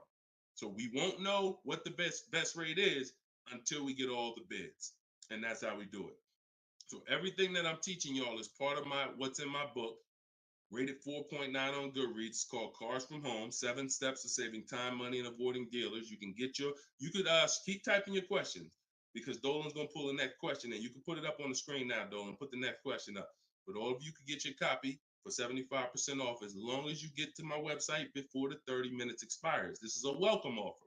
Normal price of the book is $97, and it's worth every penny. It's worth actually thousands. But special welcome offer, you get it for 75% off in my TikTok bio, in my Instagram bio, or in the comment section on YouTube or Facebook. Okay, this is Monty from YouTube. She said, my mother's looking to start a new lease soon, but she only drives 5,000 a year. What's the best option? Low mileage lease if she's not keeping the car. So if she's not keeping the car, Monty, watch this. I run this scenario a lot, and I want y'all to, because some of you, you were taught never to lease. If you stick around this channel long enough, you'll see probably within minutes that that's some of the worst advice that you've ever listened to. If you don't keep your cars 8 years, so we'll talk about that, and we show examples. It's not even up for debate. People who try to debate it, they're emotional and they're tied to old advice. So once you have decided you're leasing, which means I'm not keeping my car 8 years, I want to avoid that depreciation, then I need to be shopping for aggressive lease deals, because it's the short term. Again, this is another unseen expense, depreciation. This is why, look, when you buy your car today, you buy a $40,000 car today, you try to take that car back to the dealership a month later, what's it worth? You buy a car today for $40,000. You try to take that car back to the dealer a month later. Is it worth $40,000? Right? No. A month. You might have not even driven it. But that's the way depreciation works. You don't have to drive the car. In fact, here's another scenario. You could park the car outside your house for a year. You buy it for $40,000, park it right outside your house, don't even touch it. Just start it every now and then to keep the engine running. You come back a year later, that car is not worth $40,000. It's worth probably $32,000. Dang, how did I lose that much value and I didn't even drive it 1 mile? Depreciation. That's called the unseen expense. So whenever you hear me talk about the unseen expense, it's depreciation. So your job is to find the strategies, which is what I teach, to make sure you avoid the depreciation hit. So if you buy a car, Monty, even if she doesn't drive it, even if she only drives it 5,000 per year, 5,000 miles a year, like you're saying, she's losing value. And what she's doing when she replaces the car is she's hoping she could get some of that value back that she lost. It really never happens. Who understands that when you go to trade your car in, you never get what you really thought you were going to get for the car, right? Now I'm going to ask you a question. Everyone who has a car outside that's 10 years old or more, 10 years old or more, type me in the comments. Matter of fact, let me know how many years you've had the car. That's a better one. Type how many years you've had the car. And for those of you who just came to the show, this is our Thursday, 12 p.m. live show. We're actually live right now. This isn't a rebroadcast, although we do rebroadcast these shows throughout the day, all day, so that you can actually catch up, watch the replay. But this is our time. We're live Monday, Tuesday, Thursday, and Friday, 12 p.m. and 3 p.m. Make sure you're here. If you want to engage with us, make sure you're here. If you want to tell your friends, this is the time to be here. Okay. So we got people 11 years. Can Skin on Instagram, 11 years, 13 years. Jessica on YouTube, I see you. 6-year Jeep Wrangler. Well, I wanted to hear from people who are longer. 2018 Sakia. So, all right, 15 Tahoe. Okay, I'm talking about the people who've had a car 10 years or more. One thing about you that listen, are y'all worried about how much you're really going to get for that car? Are you overly worried about it? Most of you are going to say, no, not really. It's worth a couple thousand, but you've used most of the value. You understand that? Look, Big Meek said I got 08 4Runner on TikTok. So we understand when you have kept your car long term, I'm not concerned with resale value much, because my whole goal with having this car was to use up most of the value. So that's what you do if you're a buyer. If you're not going to get to this level, this is what I'm telling you. that you are now losing because the depreciation of your car is the highest in the first 5-6 years. So in order for you to win, you have to keep that car, what I call the 8-year rule. 8 years, that's when the depreciation starts to level out, where you're not losing value like this. And so regardless of how much you're driving, that's not the key. That's not the key. Monty's mom is driving 5,000 miles a year. Who's a high mileage driver driving more than 18,000 miles a year, type HM? I want you to know, I want to cover all the bases for this question here. Oh, what doesn't matter whether you're a high mileage driver, low mileage driver, it has nothing to do with how much you drive, because that's not what's killing you. It's the depreciation based on the time you have owned the vehicle. And if you're not keeping that car 8 years, you should be shopping for aggressive leases. Now, before we go to the next question, I'm going to show y'all an example of why it is impossible. Yes, impossible. No way, shape, form, fashion. You can get a great deal if you purchase, but you should have leased. Okay? Let's use this scenario. Let's use Frina. Let's use Frina as an example. So Zafrina, she picks up, and you can see this date. She's recent. This is just, not too long ago. So Frina gets a $65,000 Jeep Grand Cherokee. She uses my system. You can see she uses the Cars from Home system, where she gets bids, multiple bids. We get at least 5. So don't look at this price and be like, oh, Deshone, that looks incredible. Yeah, that's because we get this through bidding. You get the best price. That's what we do here. So stick around, you'll understand if you're new to the show. But she's paying $579 a month for a $65,000 Jeep Grand Cherokee. Just so we can, let me level this out for y'all. If she pulls up to someone who decided to purchase because they didn't understand leasing, or they was taught never lease, so they're gonna go in, they want that same truck as her. Let's just assume they got a ridiculous, how much is a great discount on this Jeep? I want to use your numbers. Type in the comments, what do you think is a great deal, a great discount? She go in just don't be realistic though. Somebody walk in, she go in and she looking at this $65,000 Jeep. Somebody's going to purchase it though. What would be, because I want to show y'all that even at the best discount that you could name, realistic though, you're still going to lose if you purchase compared to somebody who leased. Go ahead. Throw some numbers out. What's a big discount? Okay, look. All right. I'm going to make up a number because it's like, okay, 600. No, not a payment. Not a payment. I'm talking about, okay. Aux the Pro said 20%.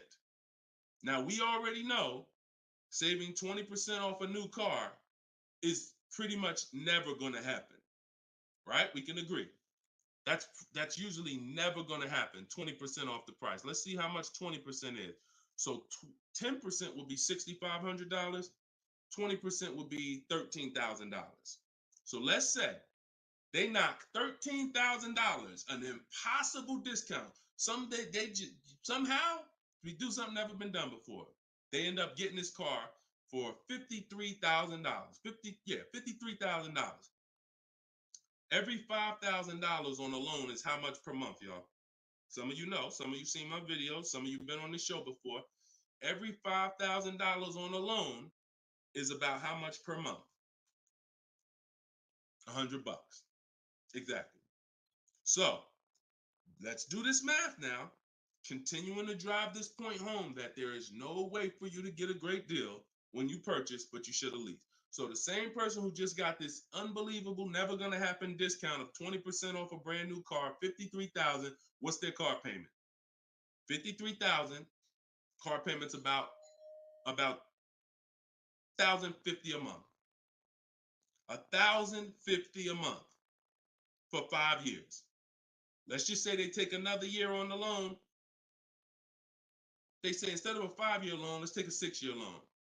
$900 a month for 6 years. Freena's paying $579. Is that sinking in? Type $ if that's sinking in. that, whoa, you telling me, Deshone, the same price that this person just got, and she got a ridiculous lease on it, she's paying $579 a month. Even if a person got an never gonna happen discount. I literally just took what my man here on Instagram threw out, and he knew he was throwing out something crazy by saying 20%.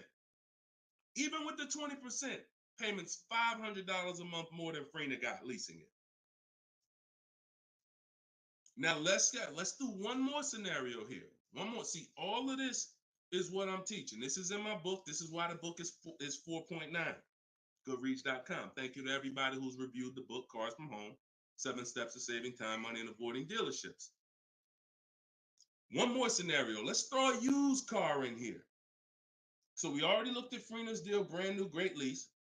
Second, brand new, never gonna happen discount. Now let's throw a used one in there. Let's say somebody says, you know what? I'm looking for hold on, I want to put that back up, Dolan. Let's keep that up, because we're talking about this scenario. So please put Freener's deal back up on the screen, Dolan. Matter of fact, here, I got it right in front of me. All right. So we got third scenario here.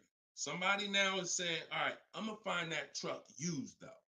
So instead of 65, good price on a used one. Let's say we find one that's like 40% off, 3 years old. Again, I'm using extremes to show y'all. So some of you are like, Deshone, if you're using extremes and it's this different, dang, I've been overpaying by not understanding leasing. Yep.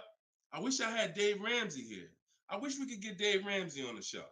You know, I wish he was in the audience. I wish him, because unfortunately, look, shout out to Dave. I know he has the right heart, the right intentions, but he has the wrong information. He's what I call confidently incorrect.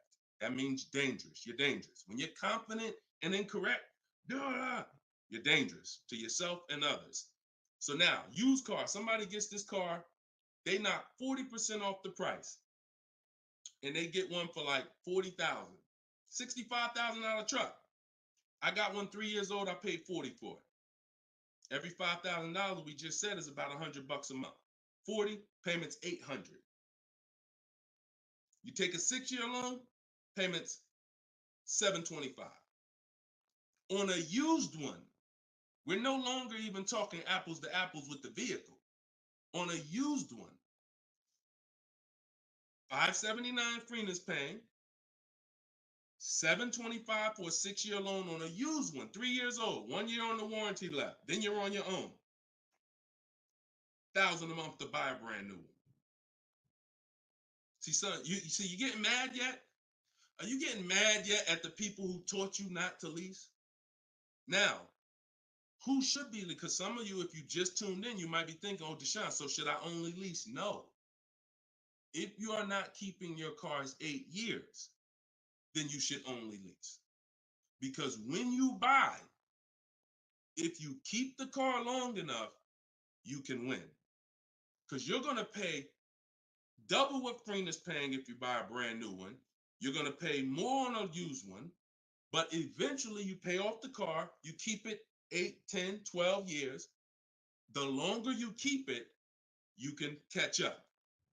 You're still not going to, you get what I'm saying? Because Freener's always going to have a payment. If she keeps leasing, she's always going to have a payment.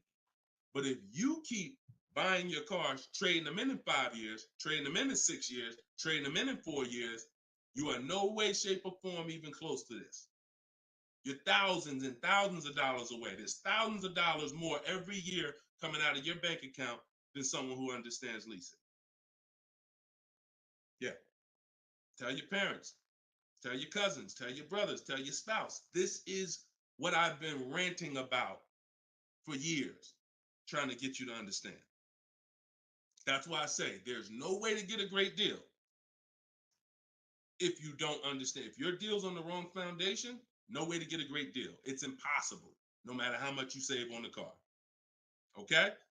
So yeah, we go deep on that today. Good. I'm happy we got a chance to go deep. All right. I see a lot of people typing $signs. You understand. All right, Dolan, shoot the next question up. Skinner, I see you on YouTube, man. It's real. It's real. This is what we do, man. I'm glad we gotta look. I'm the bad news first person, so don't think I gotta share the bad news first, and then but I'm also giving you the olive branch to like you can change this. You can start doing things different. You can start shopping different. You can learn how to make these people big. So go ahead, shoot the next question up, Dolan. Let's keep them coming. We're Thursday. We're live right now, y'all. So if you just jumped on the show, this is our live 12 p.m. show. Type your questions, and can y'all tap the screen on TikTok? Can we shoot those likes up? Can we? If you're gonna spend time with us and you're getting value out of what we're doing, I need everybody who's getting value hit the like button and start tapping the screen if you're on TikTok just to show that. Run those likes up. All right, I see it. See y'all lighting it up already. All right, Facebook, James. I'm an old school guy that was told not to let anyone run my credit. I'm not even sure how to download your book. Maybe you could walk us old timers through the process of downloading it. Unfortunately, I teach an online system. I'll be the first one to tell you my system's online. My system's right here in front of a computer. I've worked personally with probably 1,600 people personally in my coaching program since 2021. They got to know how to use a computer.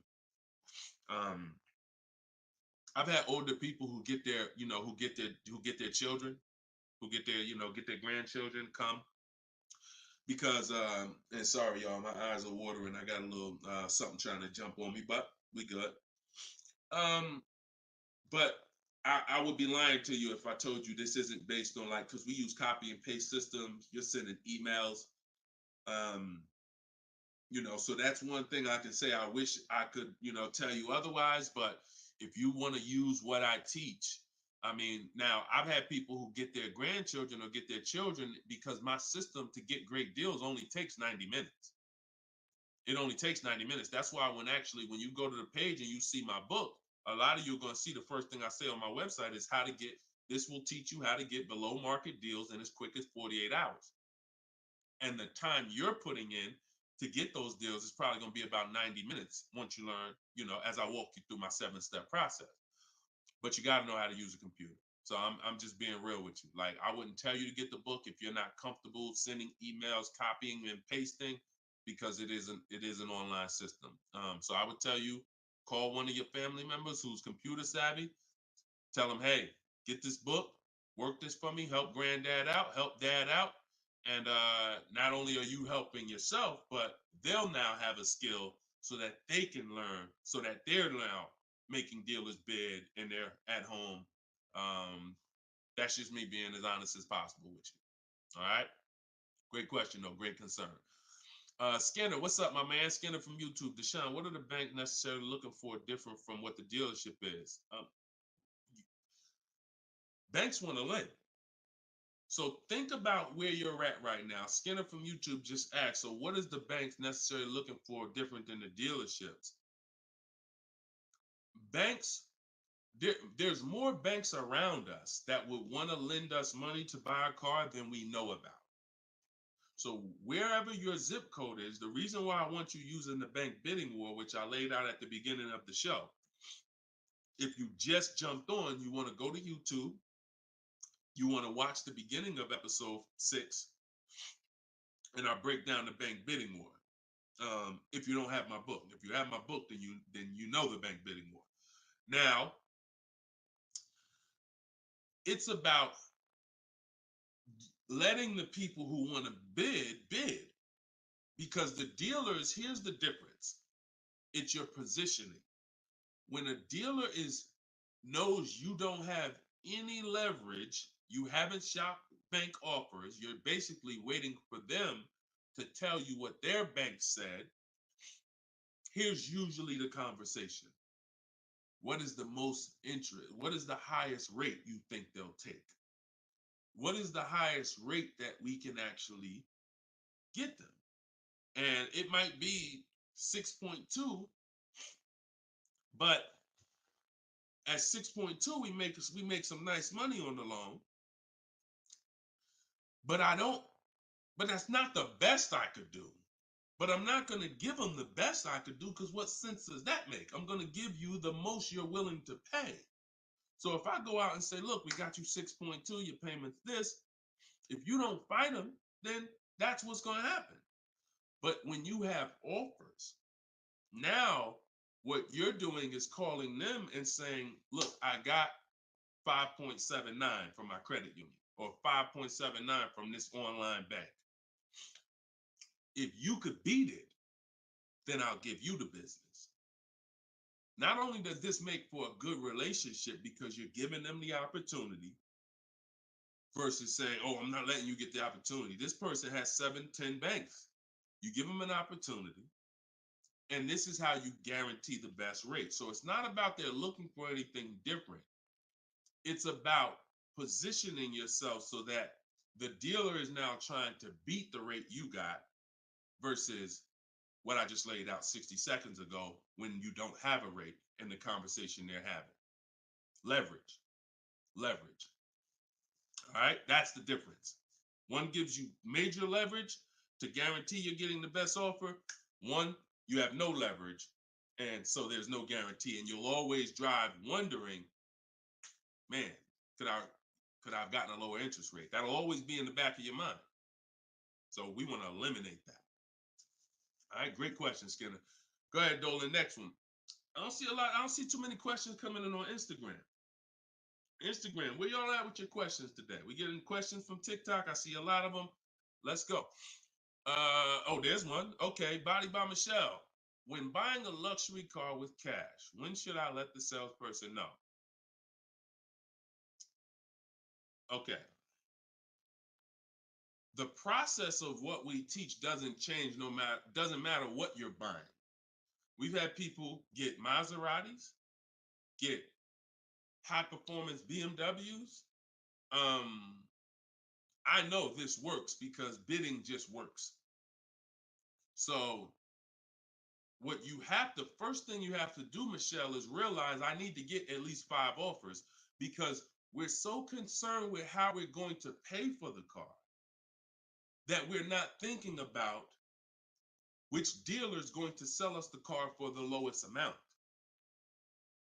Now, some of you may have been taught every dealer has the same price. I got this clue when people started saying things like Nissan doesn't have good deals. You know, Hyundai, the deal on the Hyundais right now are terrible. That's either coming from 2 things and they're both wrong that I want you to stop today. Looking at advertisements, commercials, because some people say, Deshone, I look at that. The commercial says that, I got to put down $4,000 if I want to lease that vehicle. That's an advertisement. It's not a deal. It's a custom thing they put together that they want to present to the public. It's not a deal. When you look at what I just showed you with Frina, when you look at Danielle's lease on her Audi A3. She's paying $550 a month, $44,000 Audi A3. She only put her first look. This is her words. Due to circumstances out of my control, I had to lease something quickly. So my program, I told you, as quick as 48 hours, you can get below market deals. This doesn't take days and days and weeks. I took the course last weekend, did all my emailing back and forth because she's in my video program. So I do have my book, and then I have that same book in a video program. You pick. Now, finalized the deal on Sunday, was finally able to pick it up. This is the details. $550 a month. First payment down. Included maintenance, gap insurance, all fees, taxes, registration, 12,000 miles per year. MSRP was $44,000.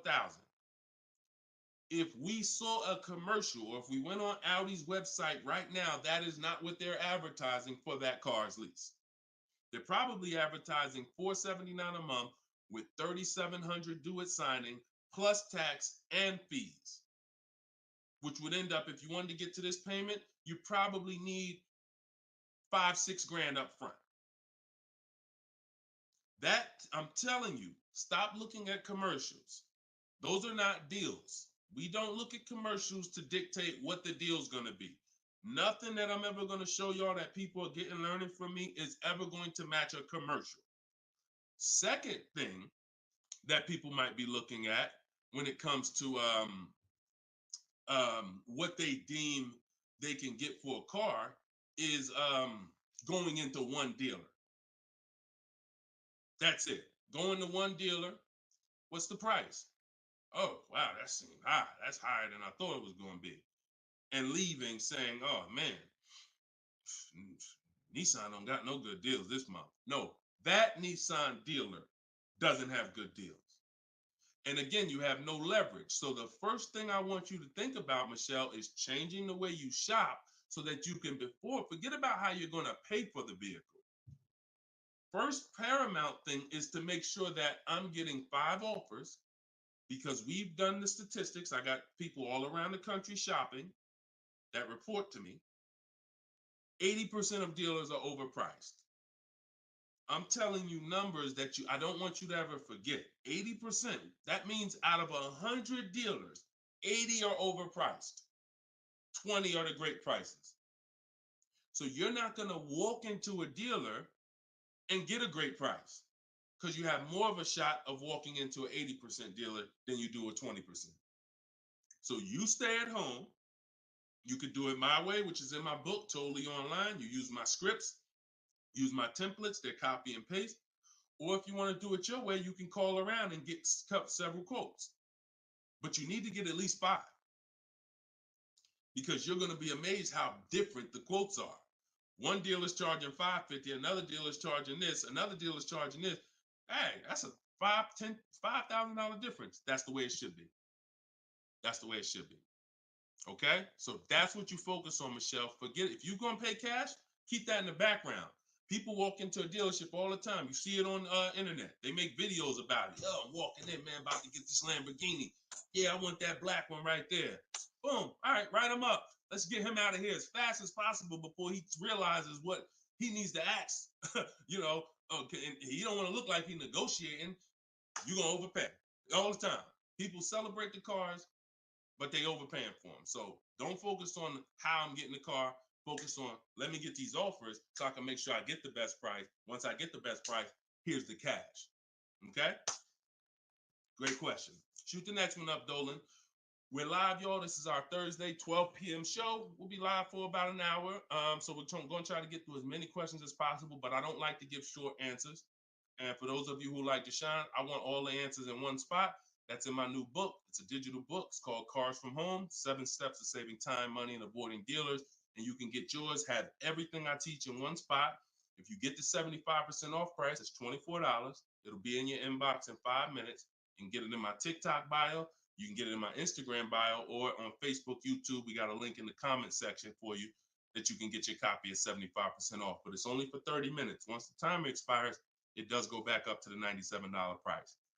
Okay, YouTube, Hanako. Sorry, hold on. Eyes water, I'm sorry.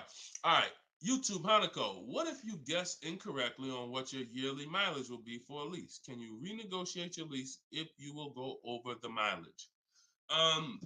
So some brands will let you buy mileage before the lease ends. So you can buy them, but I think BMW has it where you can buy the mileage for like 15 cents, but you can't be within like the last 3 months or last 6 months, something like that. So everybody, if you do have that option, you want to call your leasing company and you want to see. But I teach to estimate your miles. Like I have a chapter in my book. It's not even a chapter. It's like a little section called Choose Your Mileage Wisely, where we walk you through the math.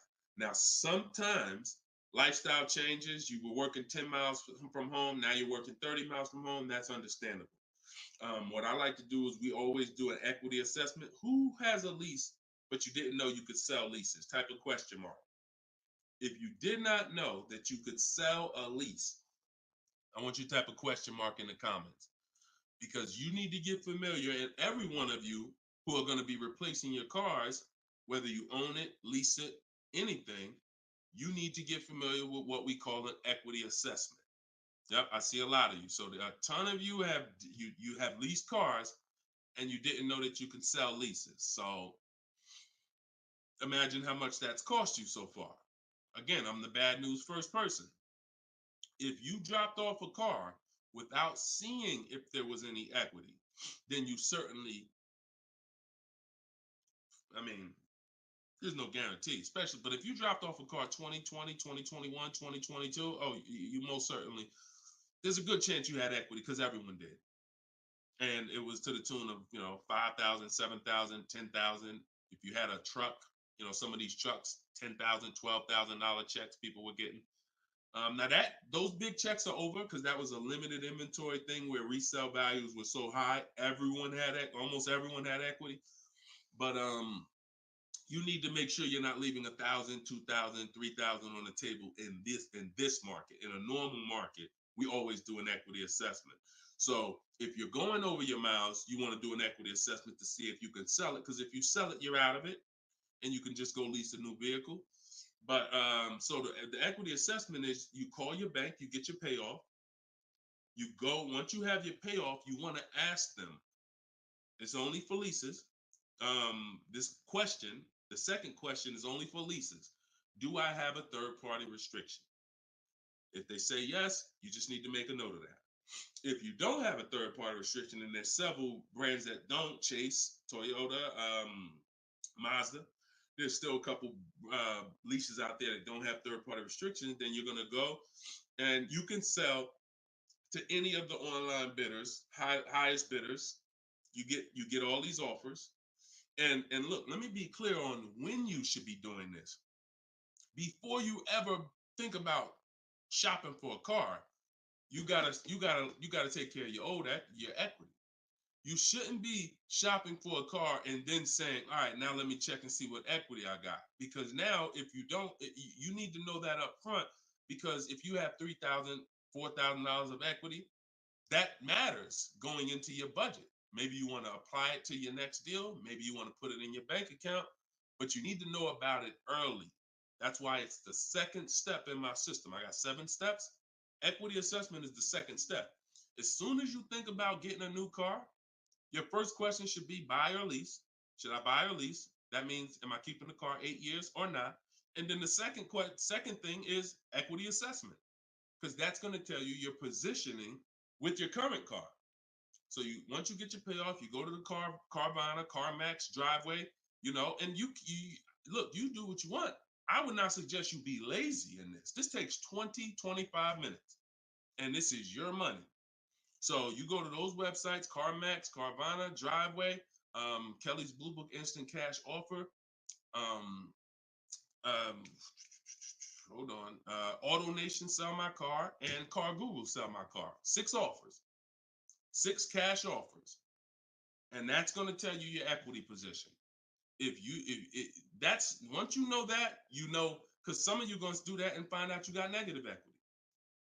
Now you have to plan accordingly. Some of you are going to do that and find out you got 4,000 of equity.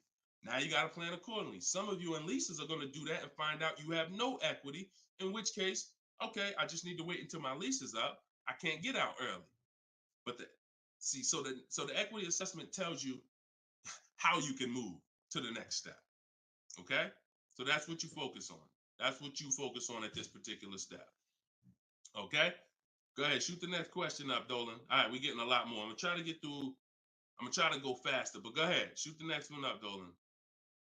This one's Instagram. That's my man that I said I didn't want to butcher your name. Might even be a woman, so I'm not even gonna try to pronounce the name, but my lease is up in 6 months. I would like to lease again. Is my current lease going to hurt me when trading it in? Equity assessment. I'm glad you asked that. Equity assessment. That's the game. That's the game. See, those are the questions that gets answered with the equity assessment. Is my lease going to hurt me or help me? Do the equity assessment, and you'll know. Now, if you have a third party restriction, then we can't sell direct to these online buyers. We have to sell to a local car dealer of the same brand. So I have a script in my book where I walk you through talking to used car managers so that you can actually sell your car locally to them. You're selling a 2 or 3 year old car, usually good mileage for most. We need to sell that car to a local used car dealer, but we are still getting bids. We're not walking in. This is what a lot of people did. You may have did it.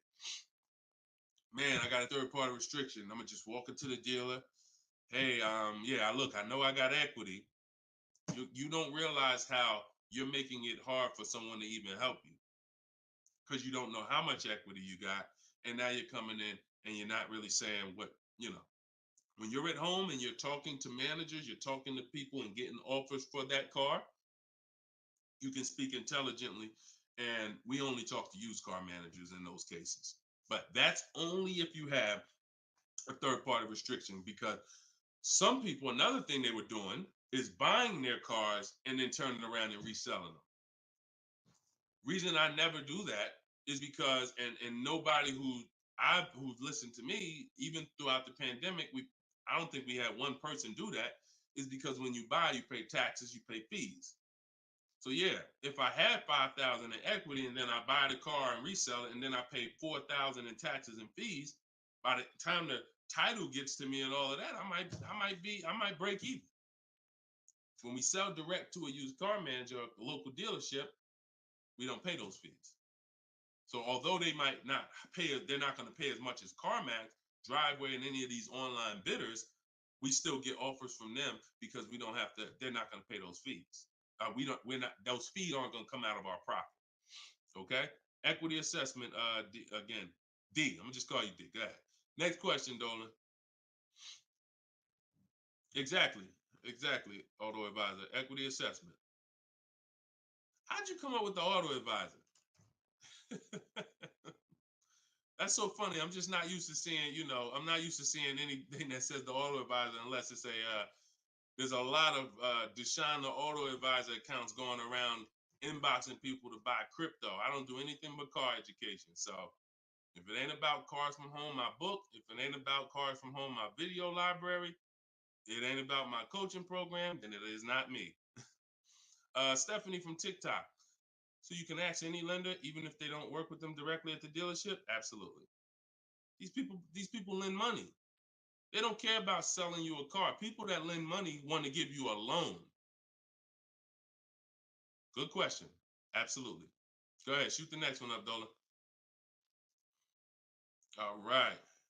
Everybody getting value out of the show so far? Type dollar signs. Let me see the dollar signs. If you're enjoying and you're getting value out of this show, by the way, for those of you who just came, this is live. This is our Thursday live show. We rebroadcast these shows throughout the day, so that everyone can rewatch them. So you might see a rebroadcast, but Monday, Tuesday, Thursday, and Friday, 12 p.m. and 3 p.m. is when we're actually live. So when your coworkers, your family is talking about car shop, you want them here 12 p.m., 3 p.m. We're actually live Monday, Tuesday, Thursday, and Friday, Eastern time. All right. This one's from Instagram. How do you get a great lease deal? Bids. It's the only way. Because all right, so I'm gonna give you an example of how not getting bids will actually deceive you, and you could possibly think you got a great lease deal. So this is Charles. He got a Palisade. Palisade's probably one of the top 5. Definitely throughout the pandemic, it was probably top 5 most popular, SUVs. People were overpaying, and I don't want to, I don't, you might have one, and unfortunately, a lot of people overpaid for these, and they're still overpaying for them. So he reached out to 3,500 dealers. Now he used my system. So this probably took him about 25 minutes. I have something in my book. My strategy is called the 25 to 5. What that is we're connecting with 25 dealers online. And our goal is to get 5 offers. Because if you want to show earlier, I told you 80% of dealers are overpriced. So we're going to get 5 offers, and they're going to be about $150 to $200 apart minimum. Your best offer when you get bids is going to be about $150 per month to $200 a month cheaper. Now, if you're purchasing, hold on.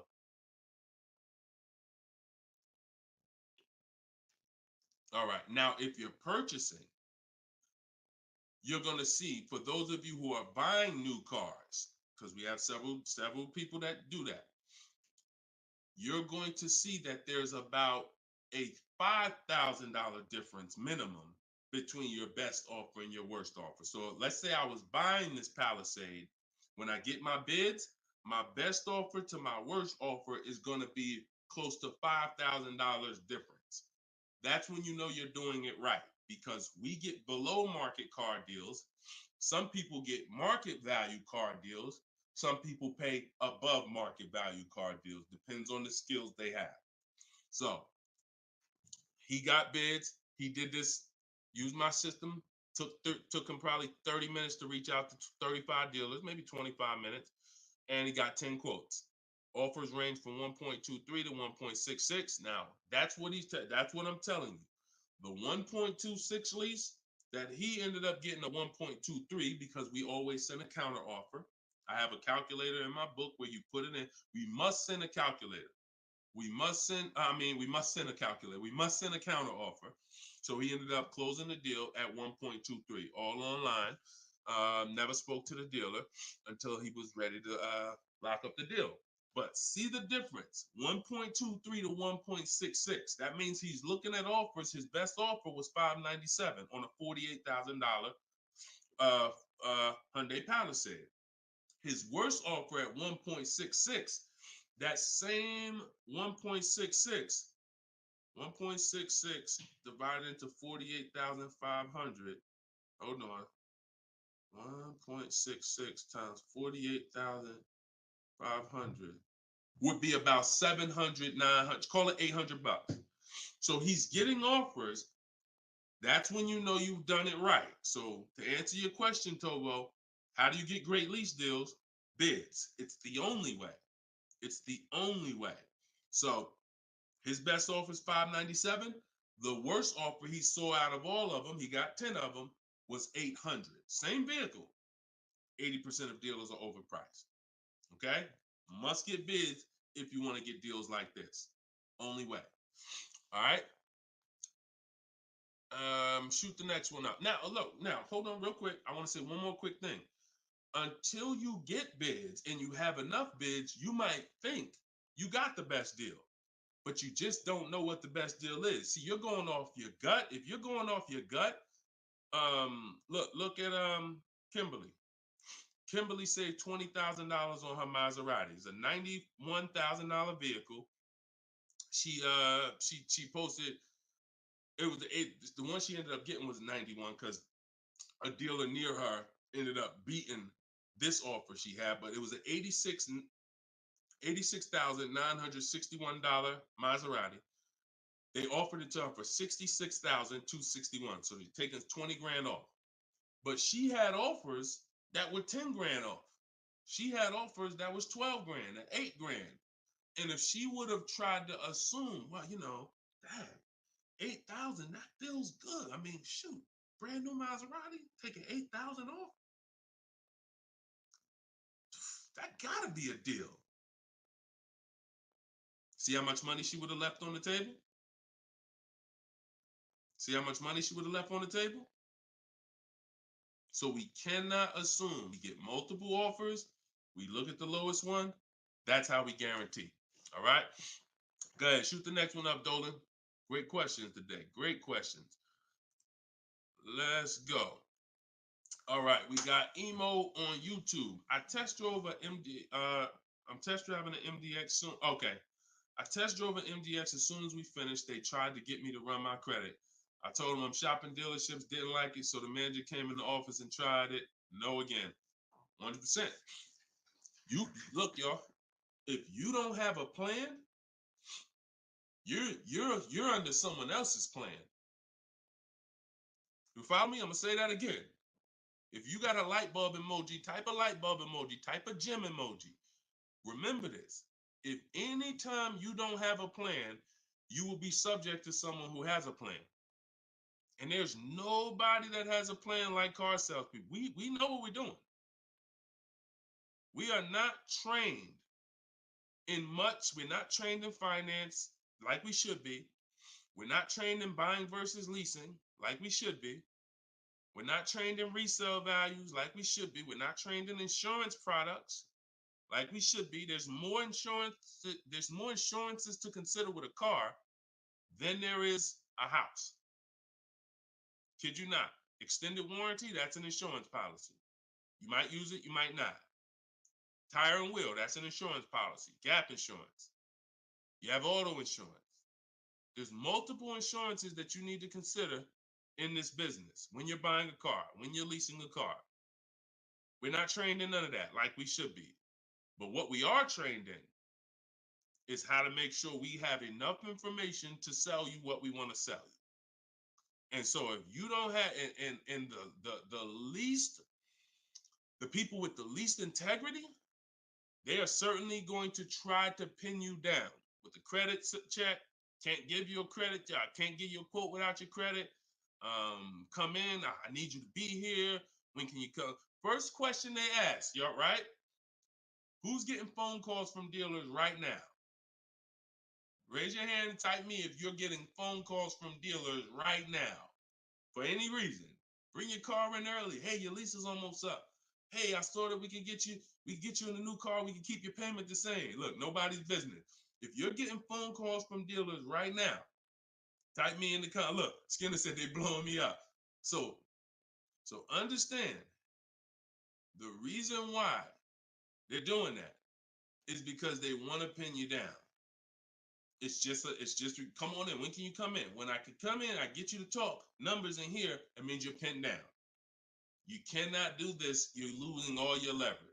So that's why I'm telling you, you're going to shop with a plan if you're following what I'm telling you, if you're following what I teach. Some of you have my book already. Shout out to those who have my book. We're rated 4.9 on Goodreads.com. Appreciate everybody who's reviewed the book. You can get yours for 75% off. It's normally $97, but in my TikTok bio, 30 minutes only, you can get it for 75% off. Instagram bio is $24 if you get the deal in the comment section. But you must have a plan because they have a plan and you don't know who you're dealing with. So that's all I can tell you. But I'm glad you stuck to the guns. Even under the pressure, you didn't let them run your credit. You stuck to the guns. Way to go. All right, go ahead, Dolan. This one's from TikTok. Better to buy used or new? Planning to keep longer than 8 years. Thank you for all that information. Letting me know you understand the 8-year rule. I appreciate you. That's a matter of, okay, so if I'm buying to keep more than 8 years, right? Only question between new or used is a question of budget. Can you get everything you want and need in a new car for your budget? Once you get all your bids, can you get all those bids? Is the best bid that's going to win your business on a new car in your budget comfortably, then get a new car. But now some of you can't afford a new car that covers all your needs. Needs are the most important thing you need to think about. You need to know the difference between wants and needs. Needs is, I got 3 children, I need a third row. Need is, I drive on the highway a lot. I need a car that has good acceleration. That's needs. Needs are things where if you don't get them, you're not going to like the car, you're going to trade it in because it's not doing the basic things you need it to do. That's needs. Wants is, I like to have the sunroof. I don't need it though. But if I can get it in my budget, I'll take it. I like to have this. I like to have that. These are wants. You got to know the difference. Unless your budget can buy everything. But if you can't get everything you want and need in a new car for your budget, then we go used. But if you get everything you want, there's plenty of people who are like, you know what, Deshone, I am a long-term person. I'm keeping more than 8 years. I could afford both. I only get a car every, only once a decade. I want to get a new one. That's fine. And some of you are like, you know what? I really want to go with even more value. So I'm gonna look to get a pre-owned one, not 30% off the price, 20% off the price, 40% off the price. That's fine too. There's no right or wrong there. Just go through it and pick the one that works for you. Great question. Okay. And now I have while you putting the next question up, Dolan, my process for shopping for new cars and leases is totally different than the process we teach on shopping for used cars. It's entirely different. One is called the 25 to 5, where we're reaching out to 25 dealers online, connecting with them, looking to get 5 offers. The other one is the multiple marketplace strategy, where we're on all the online marketplaces where used cars are, and we're narrowing down. We're looking at the used car market, the low prices. We're turning on alerts on our phone so we get notified whenever there's a new car that pops up. Totally different process. Both are online, But with a used car, we cannot do 100% of our transaction online. Sometimes with new cars, we've had people who never left their house. They just went to test drive the car and everything was done online and the dealer delivered the car to them. That's fine because it's a new car. No one drove it. With a used car, we must test drive. So we can only do about 90% of our process with used cars online. 10% has to be in the dealer. Okay. Miss Dollface on Instagram. When is the best time of the month to purchase a car? There is no best time. And I'm gonna tell you why. I know you pal. What's the time that you've been taught? I want to hear from you. Like, go to your keyboard right now. What is the time that you've been taught is best during the month to buy a car? And we got a bunch of people on here, a bunch of different people. Tell me the time that you've been taught is the best time to buy. And then I'm going to tell you why that's not the best time. Right? And I know what everybody's going to say. We all going to say the same thing because we were all taught. Well, now I can't say we, because I was in the business. Exactly, HBD, end of the month. Cherie said November. Tothy on Instagram, end of the month.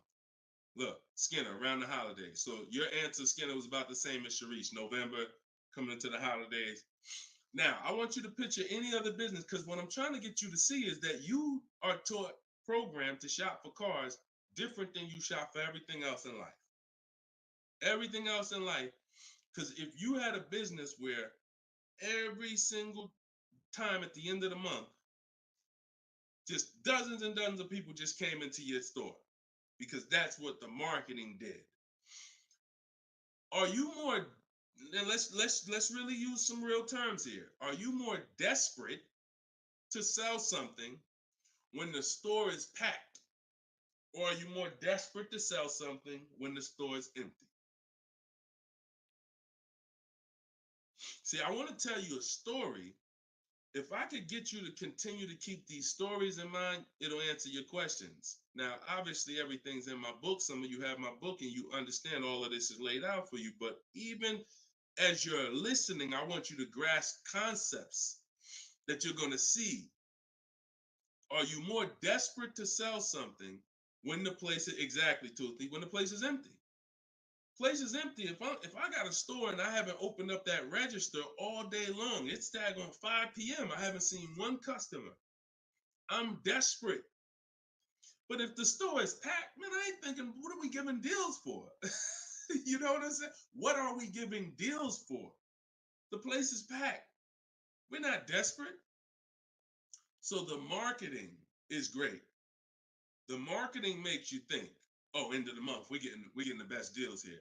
There's clowns up here. They got daggone balloons. They got the guy outside with the arms blowing. They got signs everywhere. This is what the place is, a carnival. Why do we need to give away these cars? No. You don't want to be sitting next to somebody and Jim drives off with a car and Jim done like, all right, man, have a good one, man. Yeah, you here too, man? We was here the same time. Great. Yeah, man, I'm going. And you sitting there and you going to say no to a deal. Salesman looking at you like, hey, look, do you want it or not? Because, we're real busy. It's people waiting in line. Do you let me know? So it's the pressure. It's the like. So I say that to say what you've been taught, the holidays, the end of the year, sounds good. But you're much more likely to get a deal when there's no one in the showroom. The 10th of the month, the 2nd of the month, place is dead. And I like to make sure you're positioned. So what I teach is something you need to have 2 dates in mind. 2 dates. Every time you're shopping for a car, I teach you need to know these 2 dates. The as soon as date and the no later than date. The as soon as date is the soonest you can buy a car. Soon as you can buy a car, as soon as date. You're not in the market until your as soon as date is today. Step 5 in my process, my 7-step process is in the market, getting offers. I can buy something today. That's my as soon as date. My no later than date is my deadline. Now you have to know these 2 because the time in between is your leverage. So let's just say my as soon as date is today. I can start looking at offers. But my no later than date, I got 2 months. 2 months. I need to have a car by this time, 2 months from now. That's my deadline. I got all that time in between to say no. I got all that time in between. Now, when I'm contacting dealers, when I'm looking at inventory, I can look at trends. I can see are the prices dropping.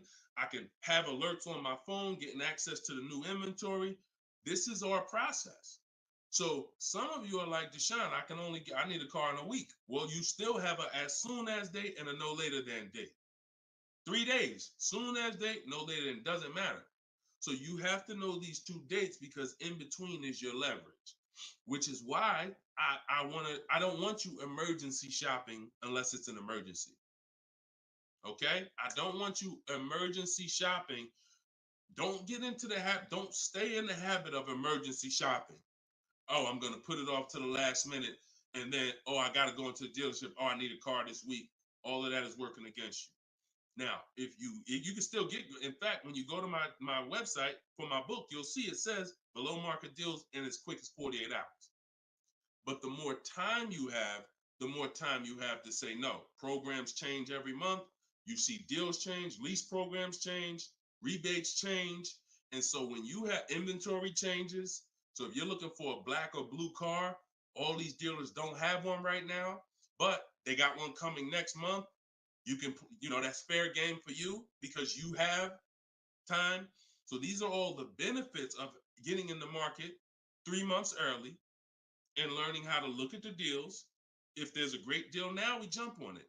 If there's not, okay, I'll look next month. And that's what I did when I got my mother's lease on her Mazda CX-5. October, I was looking at the deals. I didn't like them. Got all my offers. I said I didn't like them. Now, the great thing is I made contact with all these dealers. So they know. Now I'm following up next month. Hey, just checking in. How's the deals looking for this month? November, didn't like them. 3rd month, December, got the deal I liked. Wrapped it up. So don't always think time is an asset. Time is an asset. Now, if it's an emergency, that's fine. We got to get a below market deal. We only got a week to do it. That's fine. You better have a strategy. But if you have the luxury of time, we use that to our advantage. So I wouldn't say there's a best time of the month to purchase a car. But if you're in the market and you're positioned, here's another thing you're positioned for. Every now and then we come into the dealership. When I was at Mercedes, when I was with General Motors, it happens all the time throughout the year. It could happen on the 10th of the month. It could happen on the 12th of the month. It could happen on the 8th. We don't know when this is going to happen, but this is the conversation I'm about to give you a behind the scenes look of exactly what happens and why I want you to be positioned. We come in, they look at the numbers on the board. Sales manager looks and says, man, we got 20 cars sold for the month. We are way behind our objective. All right, listen, call everybody anybody you got, anybody that's real, anybody that's a real buyer, call them. We're not turning down any serious offer today. You want to be the person that's positioned. Hey, Jackie, and they're usually emailing us because we don't talk to, nothing that we do requires talking to salespeople. So they be email, hey Jackie, hey, it's Ray over at such and such. Were you still looking for that car? Have you found it yet? No, okay, I know the quote I gave you before was $550. I know you wanted to be here, but my manager said, listen, we'll take any offer today. We really want to move a car. See, you were taught that only happens at the end of the month. It doesn't. You got to be positioned. You got to be positioned. And so that's the luxury of time. So this is what it is, y'all. I want you shopping with a strategy. Like, this is what I want you shopping with. All of this is in my new book, Cars from Home, 7 Steps to Saving Time, Money, and Avoiding Dealerships, learning the science of making dealers and banks bid for your business while you sit at home, getting below market car deals in under 90 minutes. And you can get your copy for 75% off in my TikTok bio, in my Instagram bio. Or you can click in the comment section on YouTube and Facebook. We got a comment pinned for you guys. Or if you're watching us on TV, you can scan that QR code with your phone. Get your copy, use it, use everything in it. I walk you through everything in there. Leasing is in there step by step. Purchasing new cars in there step by step. Purchasing used cars step by step. High mileage drivers, I got 2 strategies for you. If you're a short-term high mileage driver, everything's in there step by step. If you have credit issues, I walk you through step by step. So get your copy. We are back live for episode 7 at 3 p.m. And well, like I said, this is not a rebroadcast. We do these live shows Monday, Tuesday, Thursday, and Friday, 12 p.m. and 3 p.m. So we'll be back for our next segment in a little bit if you want to join us. If not, tell your friends about us, and we look forward to it. We always look forward to the people who are ready to change their life, empower themselves, stop shopping like desperate victims, begging people to help you, begging people to give you a car, begging people to help you. Please, can I get no money down? Going in with wrong information. Down payments are illegal. All of this stuff that is just totally terrible. It's no other way to put it. It's just terrible. I want y'all shopping different. I want you empowered. I want you in control. I want you leaving a dealership guaranteeing I got the best price. Sending me email, Deshone, look at this deal I just got. I got all these offers. Look at this used car I just got. I got 40% off the brand new price. That's what I want you emailing me. Empowered, and that's what we're going to get to. God bless y'all. I see y'all on the next segment. Shout out.